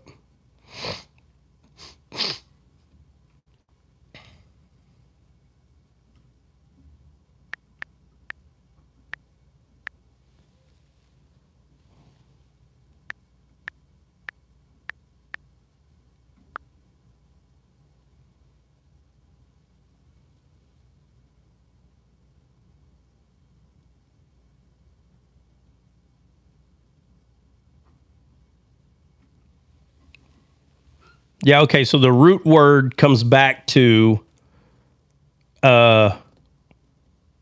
temporarily. So like a vapor. That's what it means. Vapor, temporarily. Mm-hmm. Yeah. So I don't see breath there right now. I don't recall breath, but I remember that word being temporary or a vapor. And Paul even tells us that we're just a vapor in the wind, right? So I'm not saying that it doesn't mean breath, okay? I'm not saying that, but I will agree that it's talking to a vapor. But it's not a coincidence that the root word of Abel's name is vanity as an action or as an adjective. I'm just saying it's just really weird that it's described that way, because that is how his brother used his name. Like it was him that was in vain. He was in vanity. Cain was.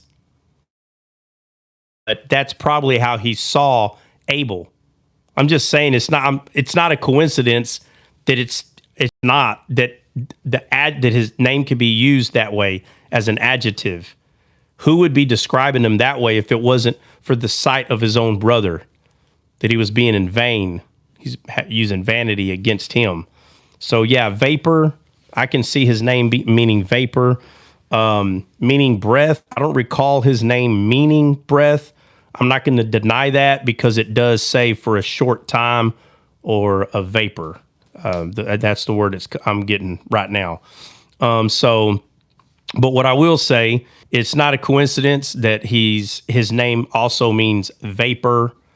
And then his brother's name is spear, and it means as striking.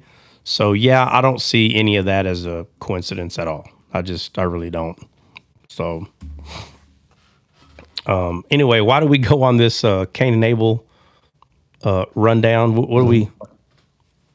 My bad. I was just trying to see if there's a correlation between. No, you're fine. I mean, but we got but something we were talking about led it there. So we could let's try to backpedal and get back to where we were.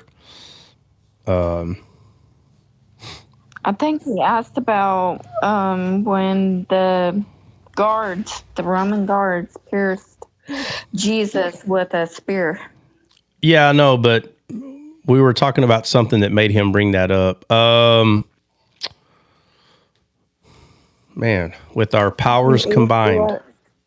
Yeah, I think it was Adam and Eve, and then he gave that example. Yeah. Like it's like an ocean. Like when we get to one topic, it's just we dive deeper. Yeah, no, it's everywhere, man. Yeah, no, it's everywhere. I mean, we can go back. So yeah, obviously, we are talking about Adam and Eve. We are talking about the transition of power and the Jesus calling the Pharisees that he's your father.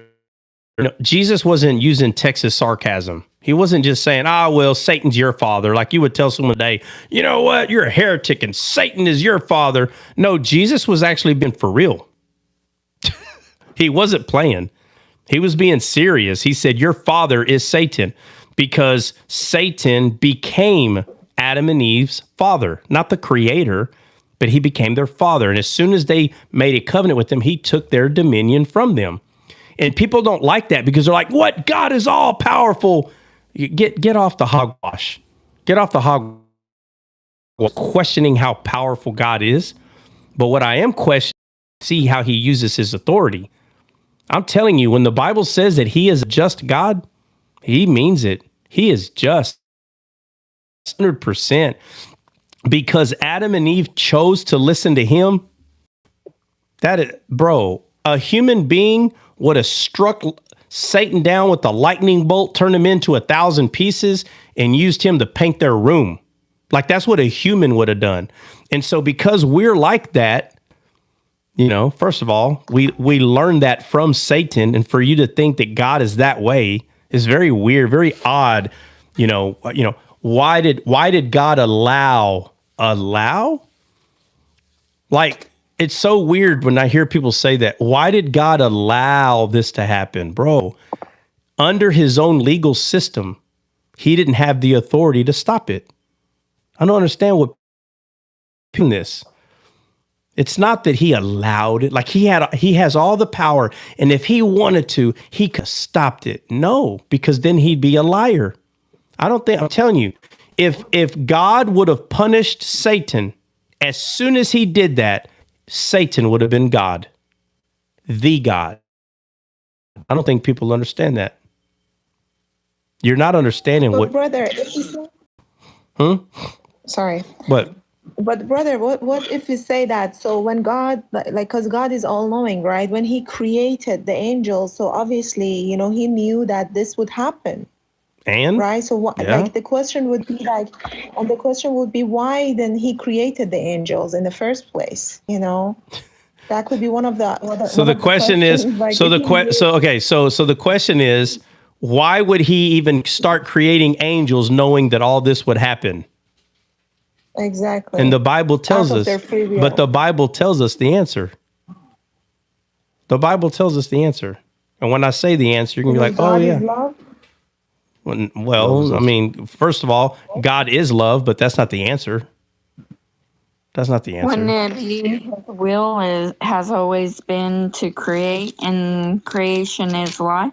That's the will of the Father, ain't it? Well, that's the life? will. That is the will of the Father, but that's not the answer to this question.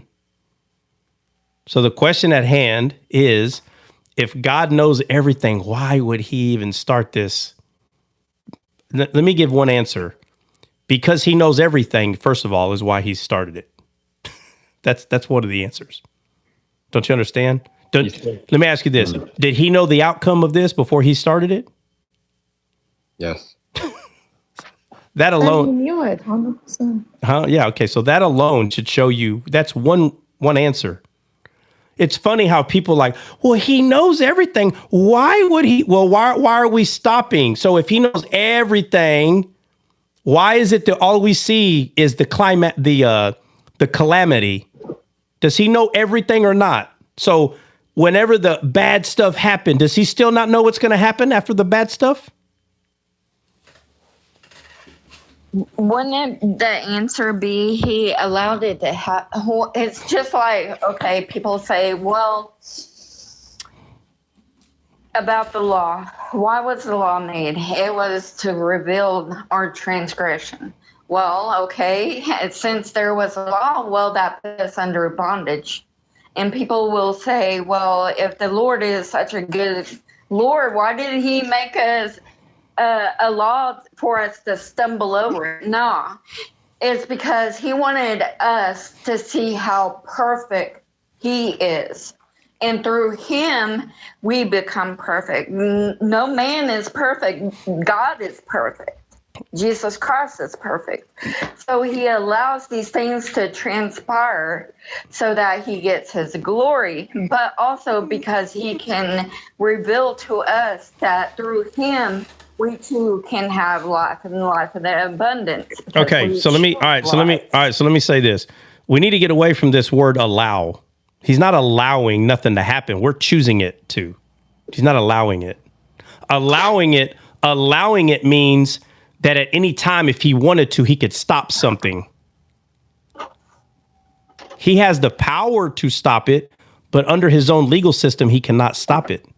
That's what people are not understanding. He's not allowing nothing to happen. Let me ask you this. Right now, there is someone that is drinking a liquid, okay? And this liquid makes you intoxicated. So we all know what liquid I'm talking about, okay? So after this person consumes enough of this liquid, they are very dangerous on the road. Who does not understand what I'm describing? Everybody understands what I'm describing, yes? Okay.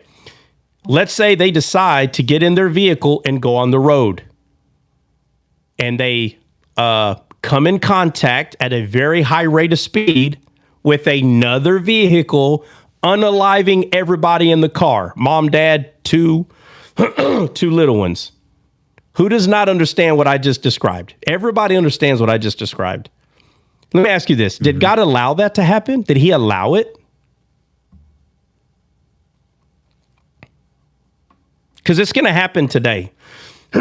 Right now, in America, today, that is going to happen. God knows it's going to happen. Is he allowing it? I need an answer. Is he allowing it to happen? Yes, he's allowing it to happen. No, he's not allowing it. Allowing it is saying he's got the power to stop it. Amen. This is a big misunderstanding in Christianity. I'm not asking you, does he have the power to stop? Let me ask it this way. Does he have the power to stop it? The power. Does he have the power to stop it? Yes. He's all power. Okay. Okay. So he has the power. Don't misunderstand what I'm asking. He has the power to stop it. But let me ask you this. Why is he not using his power to stop it? That's the question. It goes against his word that he gave us free will. Right. Okay. So therefore, he's not allowing it to happen. Saying that he's allowing it is saying that under the legal system, he has a right to stop it, but he's not stopping it. Oh, my God. That is sick. Yeah. That is sick. Like the laws. Who allows it? He doesn't allow it to happen. We allowed this to happen. We did, not him. People need to stop pointing their finger at God. I'm telling you, these converted Christians are ruining the truth of who God is. He's not allowing it to happen. We allowed it. He said, do not eat of this tree. Don't listen to him. And we listened. As a human people, we listened. So what do? We become smart, Alex. And we go backwards again. It goes, it don't matter. God knew it was going to happen before he made. Bro. When you start doing that, when you start saying, it don't matter. He knew from the beginning. He knew. Okay. I don't know where in the world people are getting the idea that he didn't know something. No. He knew. He knew the choice they were going to make. He knew. Yeah. But what's the conclusion to all of this? What is the conclusion to all of this? The answer to the question, because the question that's asked from Saba is, why did he even start doing it? Because he loves us. No, that's not why. He didn't start creating the world and angels because he loves us. Not like that. No. There is a reason, and the Bible tells us. The Bible tells us.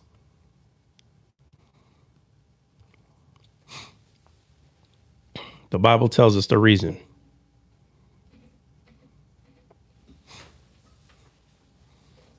If he never our own free will to choose him, by our own free will to choose him. Now, okay, well that is part of it, okay? Right? The other part was given by Jennifer, where Jennifer says, well, how did you word it, Jennifer? That one part where you said,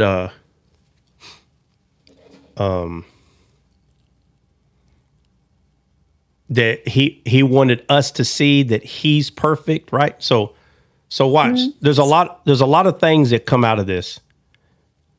His integrity of who he really is, that has to be recognized. Okay. Saba gives another part of it. Well, so we choose him rather than be robots. Yep. But the main part of all of this is so everything that God is, because look, if God is true, if he's true. All right, let me say this real quick. Rhonda, it's confusing for me because does God not perform miracles as many claim? Well, there's only one that causes confusion and be your carnal mind, right, Rhonda? No offense. But right now we're not talking about miracles, but we can talk about them, okay? We can talk about them. I'm pointing out the legal system of God right now. Okay. Brother, can I say something really quick? Yeah. So when he created us, he wanted to show us his love, right? So by for example, like Jesus going on that cross, right? Because he knew everything is going, all this happened, right? In a split second, right? Because God's timing is like different. But so he just wanted to show us his love, right? Because we can't say like love you to someone, but we have to show the love. So by him doing that, he showed us his love. Is that like, can no, that be, the reason? that's no, well, yeah, all the little reasons y'all gave add up to it. But how in the world could his love be shown? How? If nothing is here, and it's just him, how can the love? Listen, you have to understand that he's the only truth that exists. So just imagine space being real. Okay, I don't want to hear any arguments about space it's not real, whatever. Let's just say it is. I could care less if space is real or not. But let's say it is. And God flies 50 billion miles an hour and he gets nowhere because it's so big, because he made this big old place for himself and he's the only thing there. Bro, if there's no other gods, if he's the only God, there's nothing there, but he is love. How in the world can love do its thing if there's nothing to do it to? Amen. How? Amen. Glory of God is shown. Do what, Alex? What? How can there be good without bad?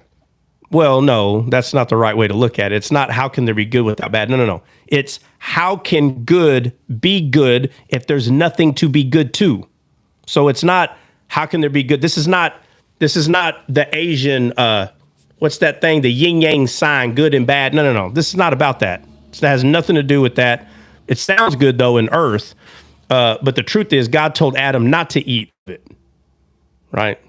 If it was about the yin yang, without good, there's no bad, and without bad, there's no good. If that was the truth, then God would have been the one that planted the tree of the knowledge of good and evil, and he would have told Adam, eat of that tree, because I need there to be good and bad. That's not what happened. He told him not to eat of it. But you have to understand, choice has to be made. It has to. The truth of making a choice and a consequence in happening, whether you made the right or wrong choice, it is the truth. Isn't consequences true? It's true, right? Mm-hmm. You understand? If you take a sharp object and you chop off one of your hands, isn't it true that you're never going to have that hand anymore? I'm talking about you chop it off, you put it in the blender, it doesn't even exist. I'm talking about, under medicine, we can actually attach it back. I'm saying, is it true that if you were to remove your hand, put it in a blender, and go feed it to some fish, the consequence is the rest of your life you will not have this hand? Is that true or not true? True. It's true. There is a consequence. Isn't it better to have two hands than one? So to say it's not a consequence to your own action, it is true. But everything that we see happening in the Bible, everything that we see that for instance, what's real simple for us, for every action, there's a reaction, right? We know that that's true. But the truth is, all of this is so Christ can be glorified, which in the end is God being glorified. That's the whole point of all of this. It's not easy to see because we're still in the midst of it. We're still in this calamity part, which was the consequence of the first Adam. But when we play this game and we say, well, God allows it, you're pointing the finger at the wrong person. What do you mean? God allowing the scenario that I gave, that a man drinks a lot of liquid, unalives a bunch of more. Bro, this is the consequence to Adam being told, do not listen, do not eat of that tree. So we are under the consequence because Satan is a liar, not because God is allowing. Understand this. God's not allowing nothing. The world that we live in is a fallen world because of Satan, not because of God. So when we play the game, yeah, but God already knew it was going to happen. Guys, it doesn't matter if God knew. This is the whole point. Did Adam have a choice? This is the whole point. Did he have a choice or not? Yes. Okay, yes, so now he you had a have to be choice. so now you have to be honest with yourself. Does it matter if God knew was going to happen? Does it take away Adam's choice? No. There's no way around that. No. There is no way But can around we that. say, Amen. But can we say that, for example, right? So God knew that this would happen. God knew that this angel that he created, right, is going to do this, and this is going to come, and he's going to show his love and everything. So he came down. So by our choice now, so we make a clear decision that choosing Jesus, who is life and the truth, by our own free will. So we will never, for the eternity, will be able to leave him like Lucifer he had in his mind, right? Right. Amen. Exactly. Praise God. Because when Jesus came, did he choose the 12 or did they choose him? He chose them. So he chose them knowing that one of them was going to stab him in the back, like Lucifer stabbed God in the back. Yes? Yes. All this was so God could be glorified. So an atheist would say, oh, so God did all this just so, because he's so self-centered. I got a buddy that's fun of God all the time, but, he's not dead yet. So if he's not dead yet, there's still a chance. I'm not going to, but he'll say things like, oh, he's just so self-centered. He just wants all of us to bow down to him. Like, somewhere along the way, this man was taught that the whole purpose of God is so everybody can bow down. I was like, who tells you that? Where are you getting this? And it'll take him forever, but he'll find a verse. Look right here. Look, all day they say, holy, holy, holy. All day. He said, I'd rather go play video games than sit there and say, holy. I was like, bro, that's not what it's talking about. But that's what it looks like. It looks like we're going to be in heaven and God's going to be right there. We're going to be like, holy, holy, holy. Like you're going to be there all day doing that. Let me tell you something. If that's what you think you're going to be doing when you're in heaven, you're worshiping the wrong God. You're in belly. I'm sorry, but I'm just telling you. That's not what you're going to be doing. You're not going to be, holy is the Lamb. Holy, holy, holy. No, bro. Your spirit does that. Your spirit does that. What? Them Catholics, they're gonna be kneeling. They're gonna be kneeling all day. They're like, my knees are bleeding. I'm down here so long. No, they're gonna have holy knees, so that it's not gonna be flesh knees, so they can be there all day long, right? No, not what this is about. The God is not self-centered that He needs everybody to be like this on their knees. Holy, holy, holy. No, bro. How many times does it say? Somebody find me the verse. Where does it say where it says holy, holy, holy? Where's the verse at? Let's go look at that real quick. Oh, man, dude. Nobody? Nobody?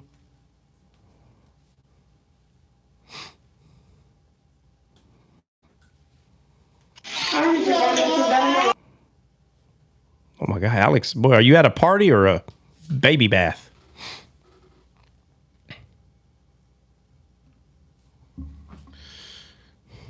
I think it's Revelation 4:8.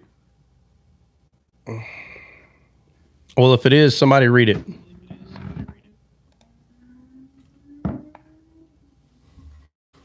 Let's see here.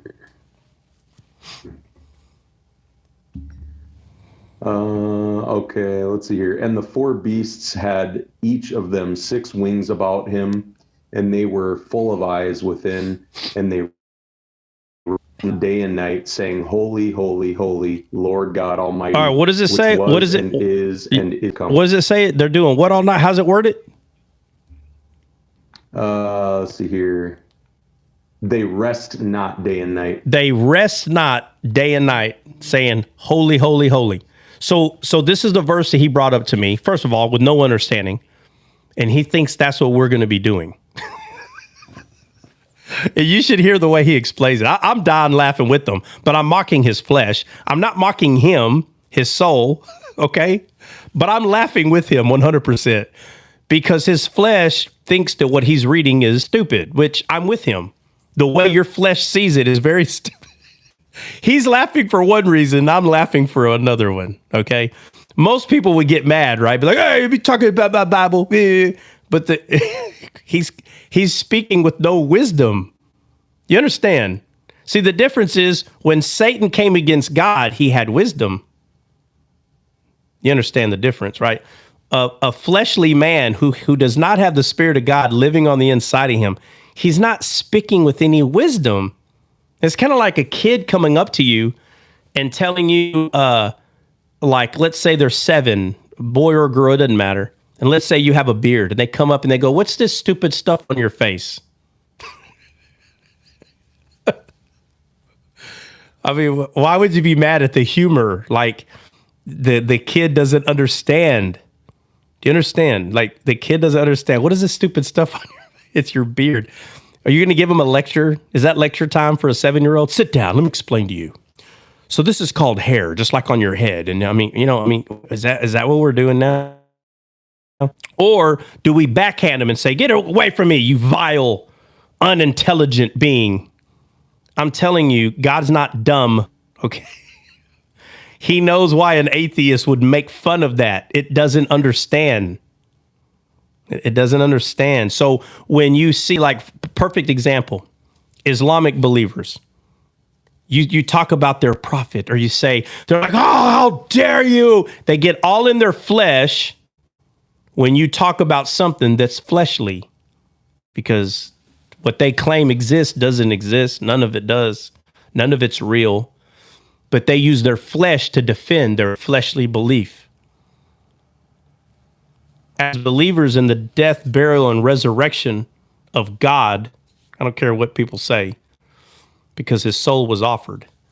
The death, burial, and resurrection of God, meaning you can't kill God.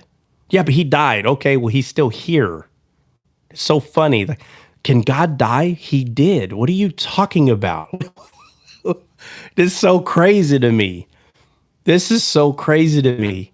He did die. People don't want to admit this. No, he can't. The Father was in heaven. Bro, his soul was offered. His soul was offered. No human in their right mind, being honest, can say that God did not offer his soul to us. The Bible says that it was offered, period. And Jesus was God. So to say God can't die, who lied to these Islamic believers?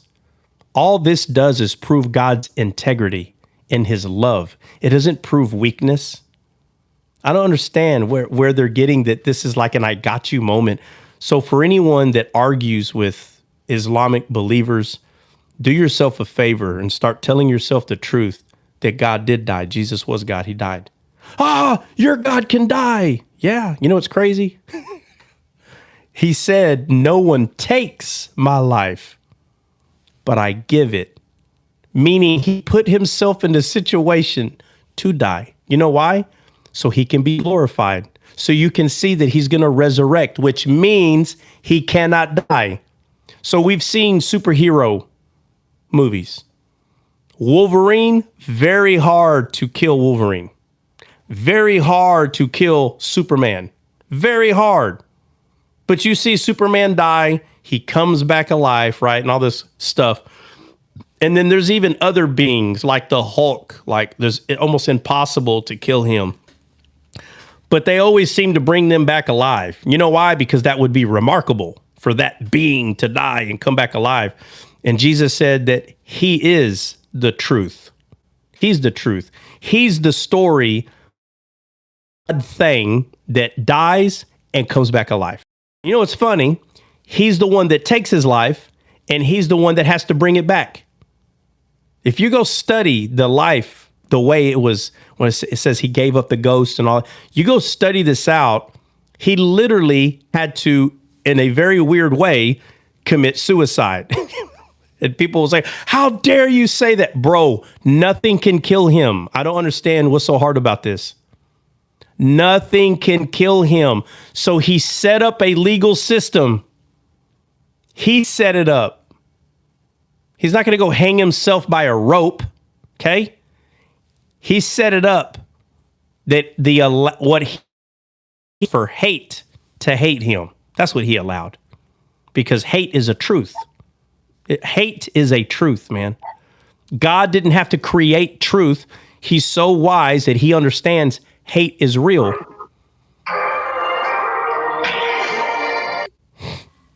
Hate is a truth. And because hate is a truth, he had to use hate to come against him, to kill him. But he had to do it himself. Hate's not strong enough to come out of nowhere. Come on, guys. You think God's up there flying around by himself and then he bumps into hate? The scriptures tell us that he created everything. But what you have to understand is his wisdom, he knows that hate is real. It is real. Choice is real. Choice is not fake or made up. It's a real thing. Hate is not fake. It's real. People get confused when they hear that it says that God created everything, even hate, even things we would call evil.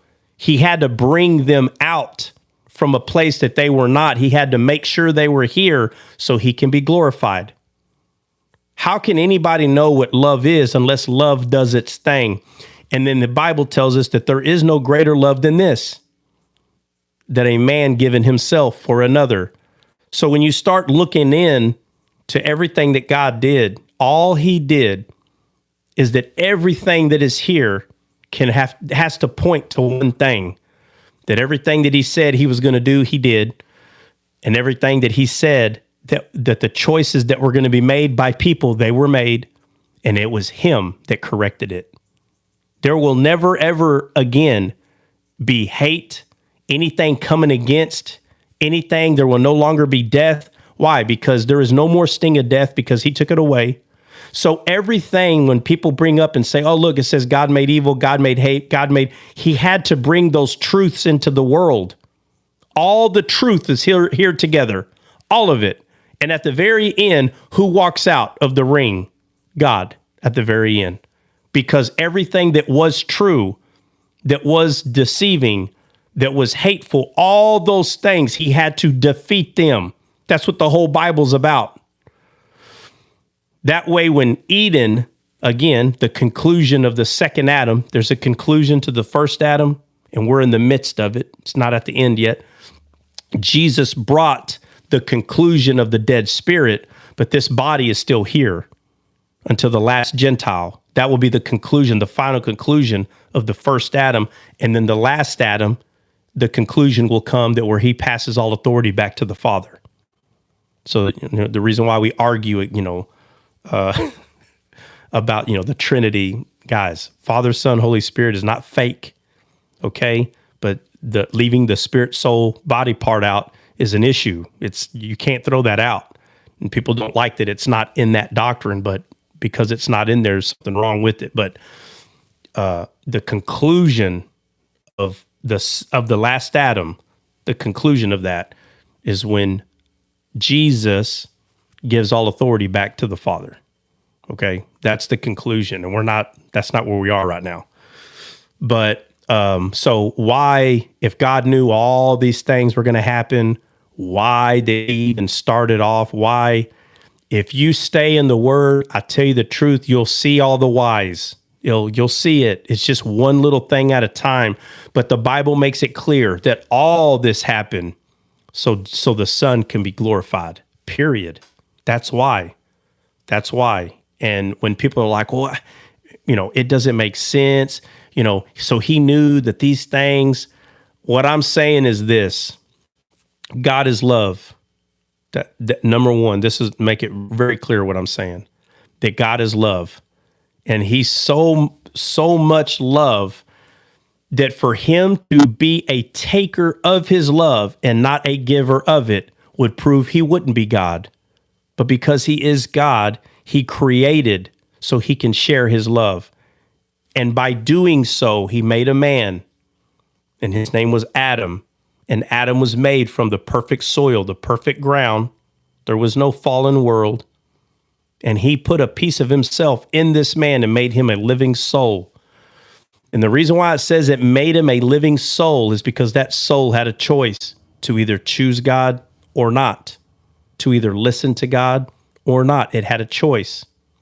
But all the players at this point are here: evil, vile, hate, backstabbing. They're all here. He brought everything here. Why? So he can go to war with it. This is how perfect he was. When the Bible, or not the Bible, but when we understand the way the Bible explains to us that God knows everything. Guys, he knows everything. Do you not know if he chose to, he could have hid hate? Do you not understand that? He could have hid it. He could have hid it. He could have hid hate. He could have hid hiding. He could have kept these things in hiding. Hate, agony. He could have hid it. He could have created this false world, and he would be the only one that knew he lied about everything. Now somebody would have something to say against him. Why didn't you allow us to choose hate? Why didn't you allow us to choose these things? This would be the real outcome of what people want.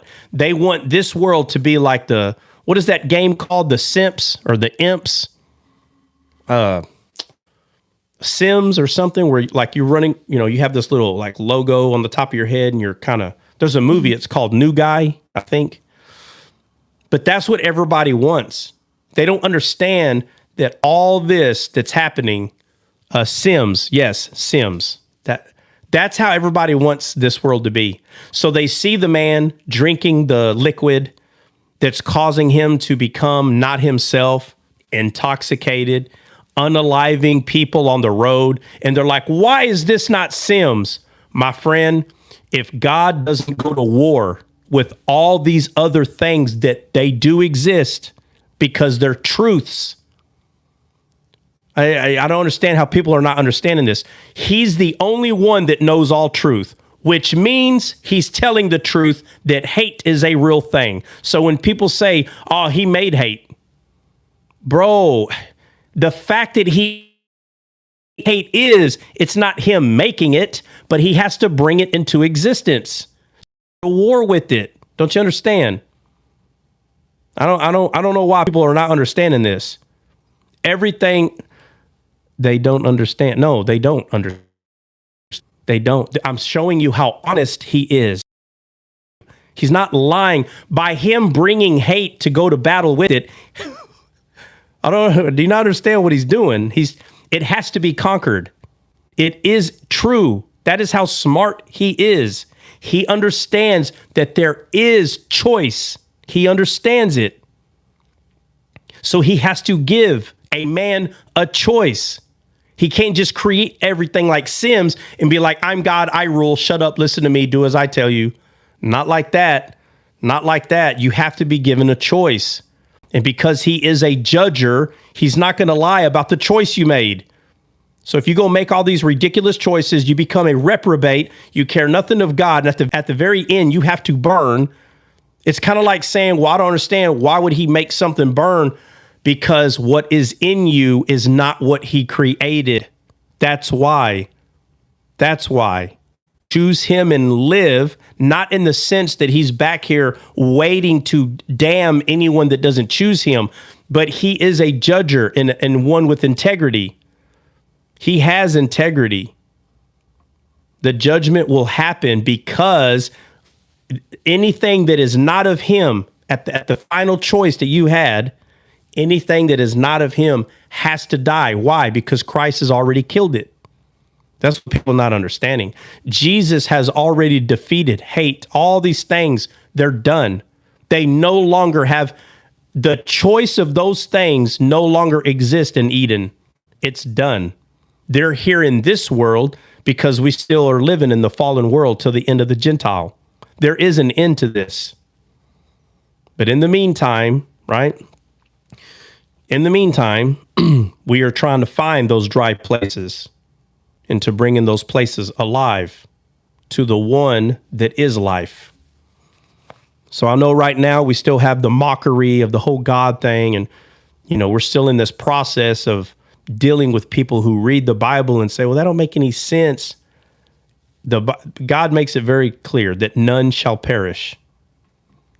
But he cannot take your choice away. You can choose him or not. And so when people say, well, that is taking my choice away, you should let me do whatever I want. You don't understand. That's not how this game, if you want to call it that, that's not how the game is played. He brought everything into existence. He did. He went to war with it. It killed him. He came back alive and he conquered it. Now it's conquered. In the spiritual realm, it's conquered. So yes, we still have what we call the demons and Satan and all that. You have to understand they already made their choice. So the last vile thing, the last hateful thing are those things. The 1/3 of the stars, those are the last. That's it. That's it. But the conquering of those things already happened. They're already conquered. Satan's already a defeated foe, but the burning of the existence of them has not taken place yet. The final judgment has not happened. So trust me, I know, I understand. Well, then why? Why from the very beginning? It's because he knows everything. This is the reason why. And I know it sounds weird, but he knows everything. He knows what hate is. He knows what all that stuff is. And he brought it to go to battle with it. It's kind of like, that's why I said everything has to happen again. And I'll just say this. It's kind of like in your body.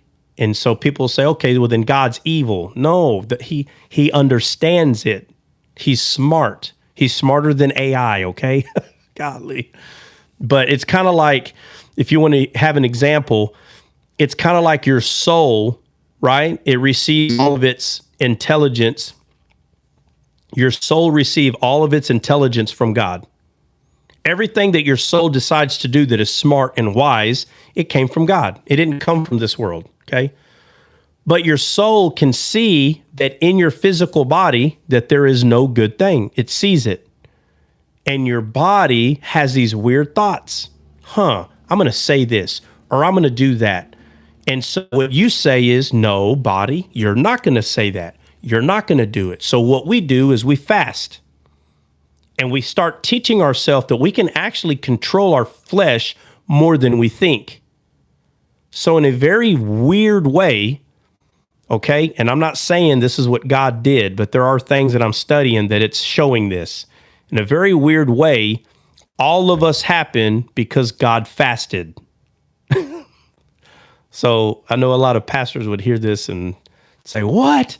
God's perfect. He don't have to fast. I know I'm not. That's not. Jesus did, right? 40 days. Jesus did. Yeah, I know. But I'm saying the God before he created anything. Right. So I'm not talking about that kind of fast, though. I'm saying because he understands what hate is. He knows what those things are. So what people picture when they picture God, they picture as though he doesn't understand what hate is. And they're like, well, how could hate exist if he's God and he's all good? Guys, I wish I could fully explain how he knows that. I wish I could. That part, there's no explaining that, but I am telling you the truth. Based on the Bible, I don't have to show you a verse. I don't know why people say, show me the verse where it says that God, read the Bible. You can tell that he understands everything, okay? You can tell. So he brought all them things into existence so he can defeat it in the body that failed, in Adam's body. So, first of all, for anyone to tell me that you don't understand, Like if in the conscious mind of God, like if he's not smart enough to know, first of all, the tree is called the knowledge of good and evil because Satan knew that Adam didn't understand good and evil. Satan knew, or Lucifer knew that. That's why he's called that good and evil, because he wanted to go show Adam and Eve good and evil. God understood good and evil, guys. He understood it because it's a truth. Not because evil existed in God. It is a truth. And we all know that it is true. Choice of doing good and doing bad. It is a truth.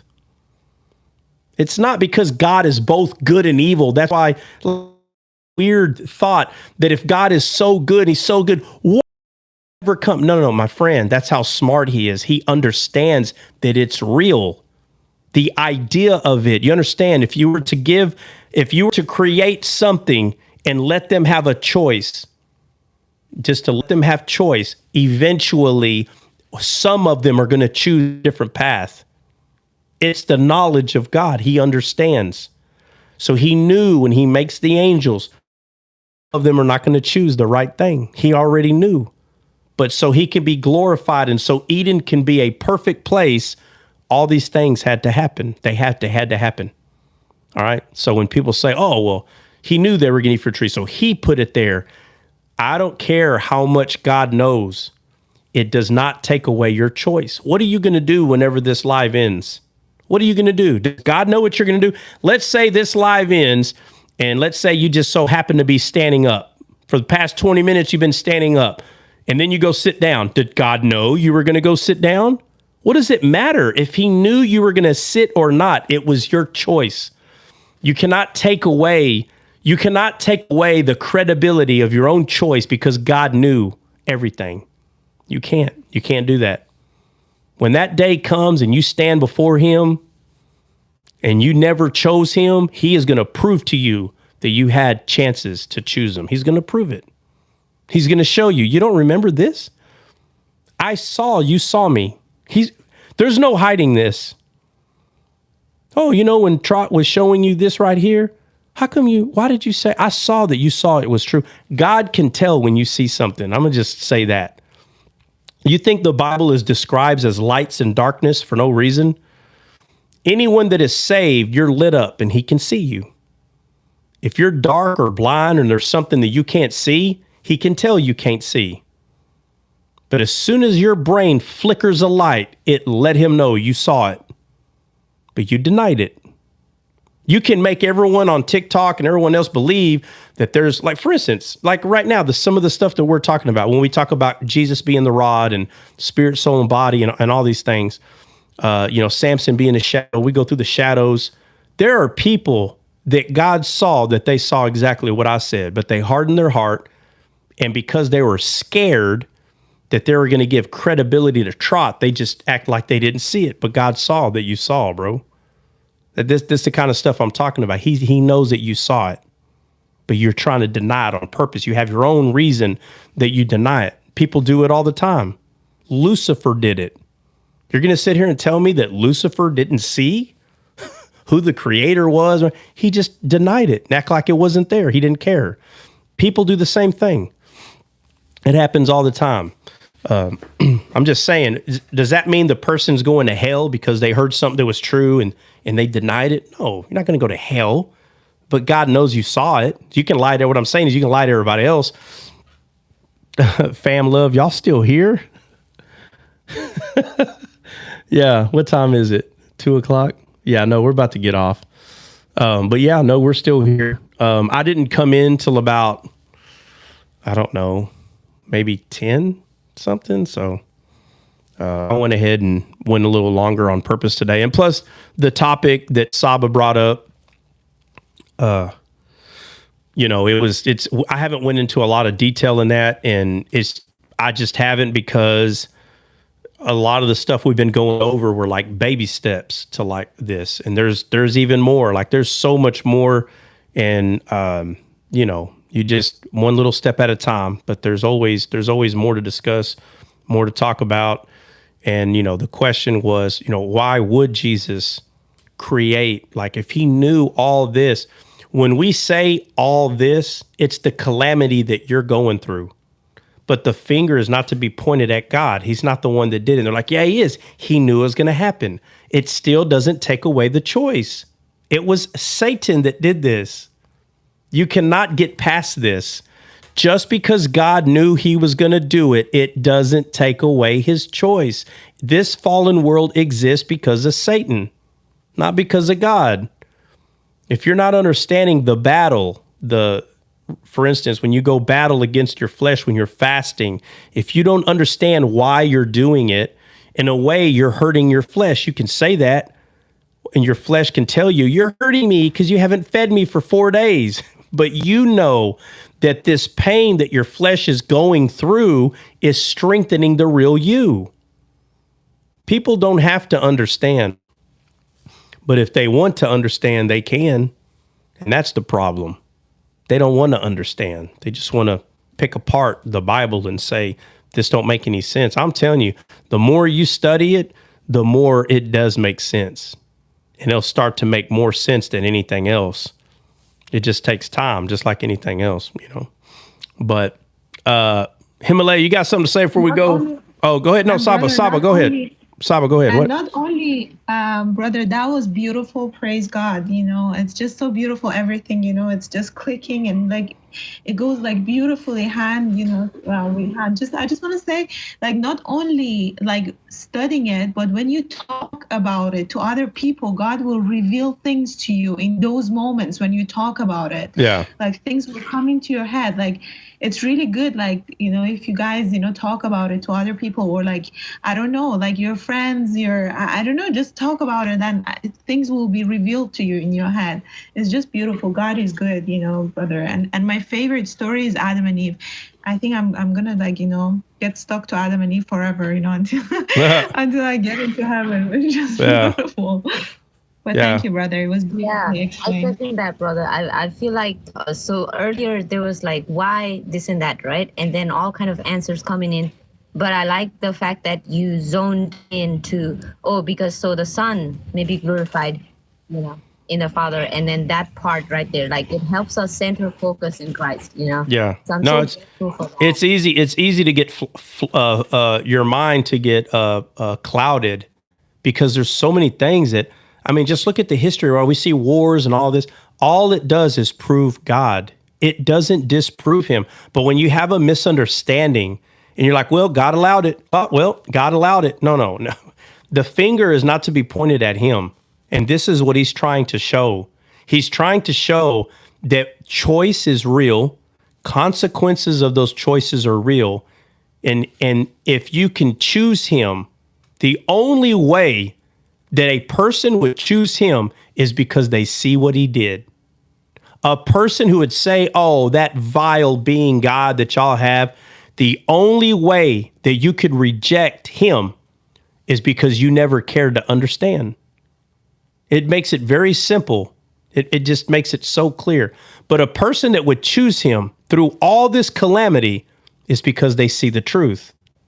It's kind of like a kid. And I'm just going to use, matter of fact, I got a perfect couple in my head, but the mom is always lying to the kid about their dad. Always. Oh, your dad's a loser, da-da-da-da. All the time, dude. It's a lie. It's the complete opposite, actually. The mother is a complete loser, never has done anything in their life, don't love nothing, just themselves. And matter of fact, the mother says, I love you 1,000 times a day. But the kid, because the kid is immature in their feelings, they cling to the mom more. Because the mom says, I love you. And it's teaching the kid that love is feelings. The mom is not teaching the kid that love is an action. The mom is teaching the kid that love is feelings. I feel. And the kid is an adult, right? And the kid says, wait a minute. You lied to me all these years. You never showed me through any action whatsoever you love me. It was word. And the Bible says that God doesn't come in words. And that kid realized, because I know the kid. I know a few of them actually, but the specific one that I'm talking about, the kid realized this is what brought the kid to God. Do you understand? Their own personal experience with hate is what actually showed them what love was. What?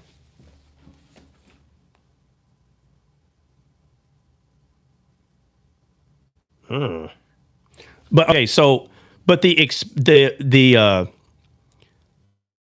experience with what hate was is what brought this God.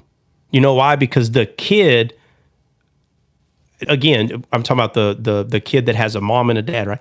Being lied, actually being mistreated by the one that said with words, I love you, mistreated by that one. And then come to find out the dad, not one time, never told the kid, I love you with words.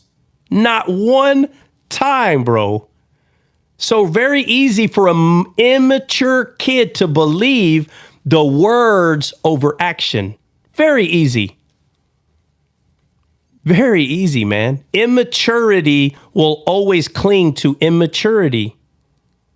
So the kid grew up not looking at the dad as anything. You know why? Because the dad didn't use words. The dad used action. And you take a person like that grew up like that, let them read the Bible, the truth will speak for itself, because this kid found out that not one time did Jesus say the words, I love you, to anybody. And like an epiphany, boom, that person knew who God was at that point. He knew, and she knew. There's a few of them, but the one I'm talking about is a guy. But he knew 100%. He knew that the mother was a liar from the very beginning, and the Bible made complete sense because it was all about feelings and being in your belly. But the father was not about feelings and being in your belly. It was about what was true and what's a fact. And Jesus said he doesn't come in words. And the type of power that he comes in is he doesn't say, I love you. He showed it on the cross because out of, and sometimes you can get so feelings, you don't care for action. You just want the feeling to be there. But in the end, that belly, that serpent will be 100% removed. And the only thing that will last will be a fact that this is not a bunny. It's a cup. It won't be about how you feel. The only thing that's going to stand firm and be truth is the truth itself. And Jesus always talks about gird your loins like a man, meaning I'm telling you the truth that your feelings is not true. Well, she said she loved me. She's lying to you. Look how she treats you. Is that how a mother treats their son? No, it was a lie. Oh, your dad don't love you. Does your dad ever say he loves you? Do we got to go back to the Garden of Eden again? It's the same thing happens with every human. We all go through this. And it's all because we need to see what is true. We need to be able to have everything needs to be presented to us so we can make a choice based on what we believe is true. And then, what part of you made the decision? Was it your feelings, which is your belly, the other belly, or was it facts? Why did you choose what you chose? This is a bunny. You know why they say this is a bunny? Because they're in their belly, and their belly has become their God. They're in their feelings. They're not in action. But when you read the Bible and you see Jesus, and he doesn't pamper people's feelings, all he does is show what he is. And he showed us he loved us through his actions, not through words. But that person that was raised to hate their dad ended up turning around and seeing the truth of what their mom really was, a liar from the beginning. They lied. every day, all day, made this person believe that they love them through words, no power, just words, using their feelings against them. But then they grew up and saw the story. They saw the mom's story go through their head, the whole story. And then they saw the story of the dad. And the dad was love. There was never any feelings involved. It was facts. And I'm telling you, that life story right there, when that person read the Bible, they saw it. They saw it for what it was. That words are cheap, but actions last forever. They saw it. And that's the whole purpose of why God did what he did. Because when someone makes a decision to choose him, there's only one way that you would choose him. And it's because you saw the truth. It's the only way. There is no other way. You will not choose him for no other reason unless you see what the truth is, period. Right? So anyway, that being said, Himalaya, you got something to say before we go? Because we got to go. Yes, I just want to say hallelujah, praise the Lord, Hosanna in the highest, glory to God. And then King of King, Lord of Lord, y'all, everything is vanity except Jesus and his love. Thank you so much, teacher, for always helping us grow. Absolutely. Benny, what's up, homeboy? I ain't heard you one time. You still here? My brother from the same mother. How you doing? What's up, bro? What's going on, man? What you not got? too much, man. Finally get to tune in here and there. I got a new job, so it's hectic and trying to do everything I got to do in the morning. So, but yeah, man, I love y'all, man. I'll probably what's today? Thursday? Yep. Yeah, Friday, man. I probably won't be able to make it, but I'll be in the comments probably. Hop in the comments. Say something in the comments. Hebrews, what's up? What you got? What's on your mind? Hebrews, you there? All right. Alex, you there? What's up? Yeah, I just want to say great teachings today. I learned a lot today. Thanks very much, and I hope you have a good day. Absolutely, you too. Saba, what's up? What's on your mind before we go? Praise God, brother, and thank you so much. Beautiful things, and Jesus is the only truth, and that's all. God bless you all. Thank you so much, brother. Absolutely. We have to call you from now on Rabbi Trot. Rabbi Trot. It's like, why callest thou me Rabbi? Yeah. Yeah, no. Praise God, brother. Yeah, absolutely. All right, guys. We'll see y'all in the morning. God bless.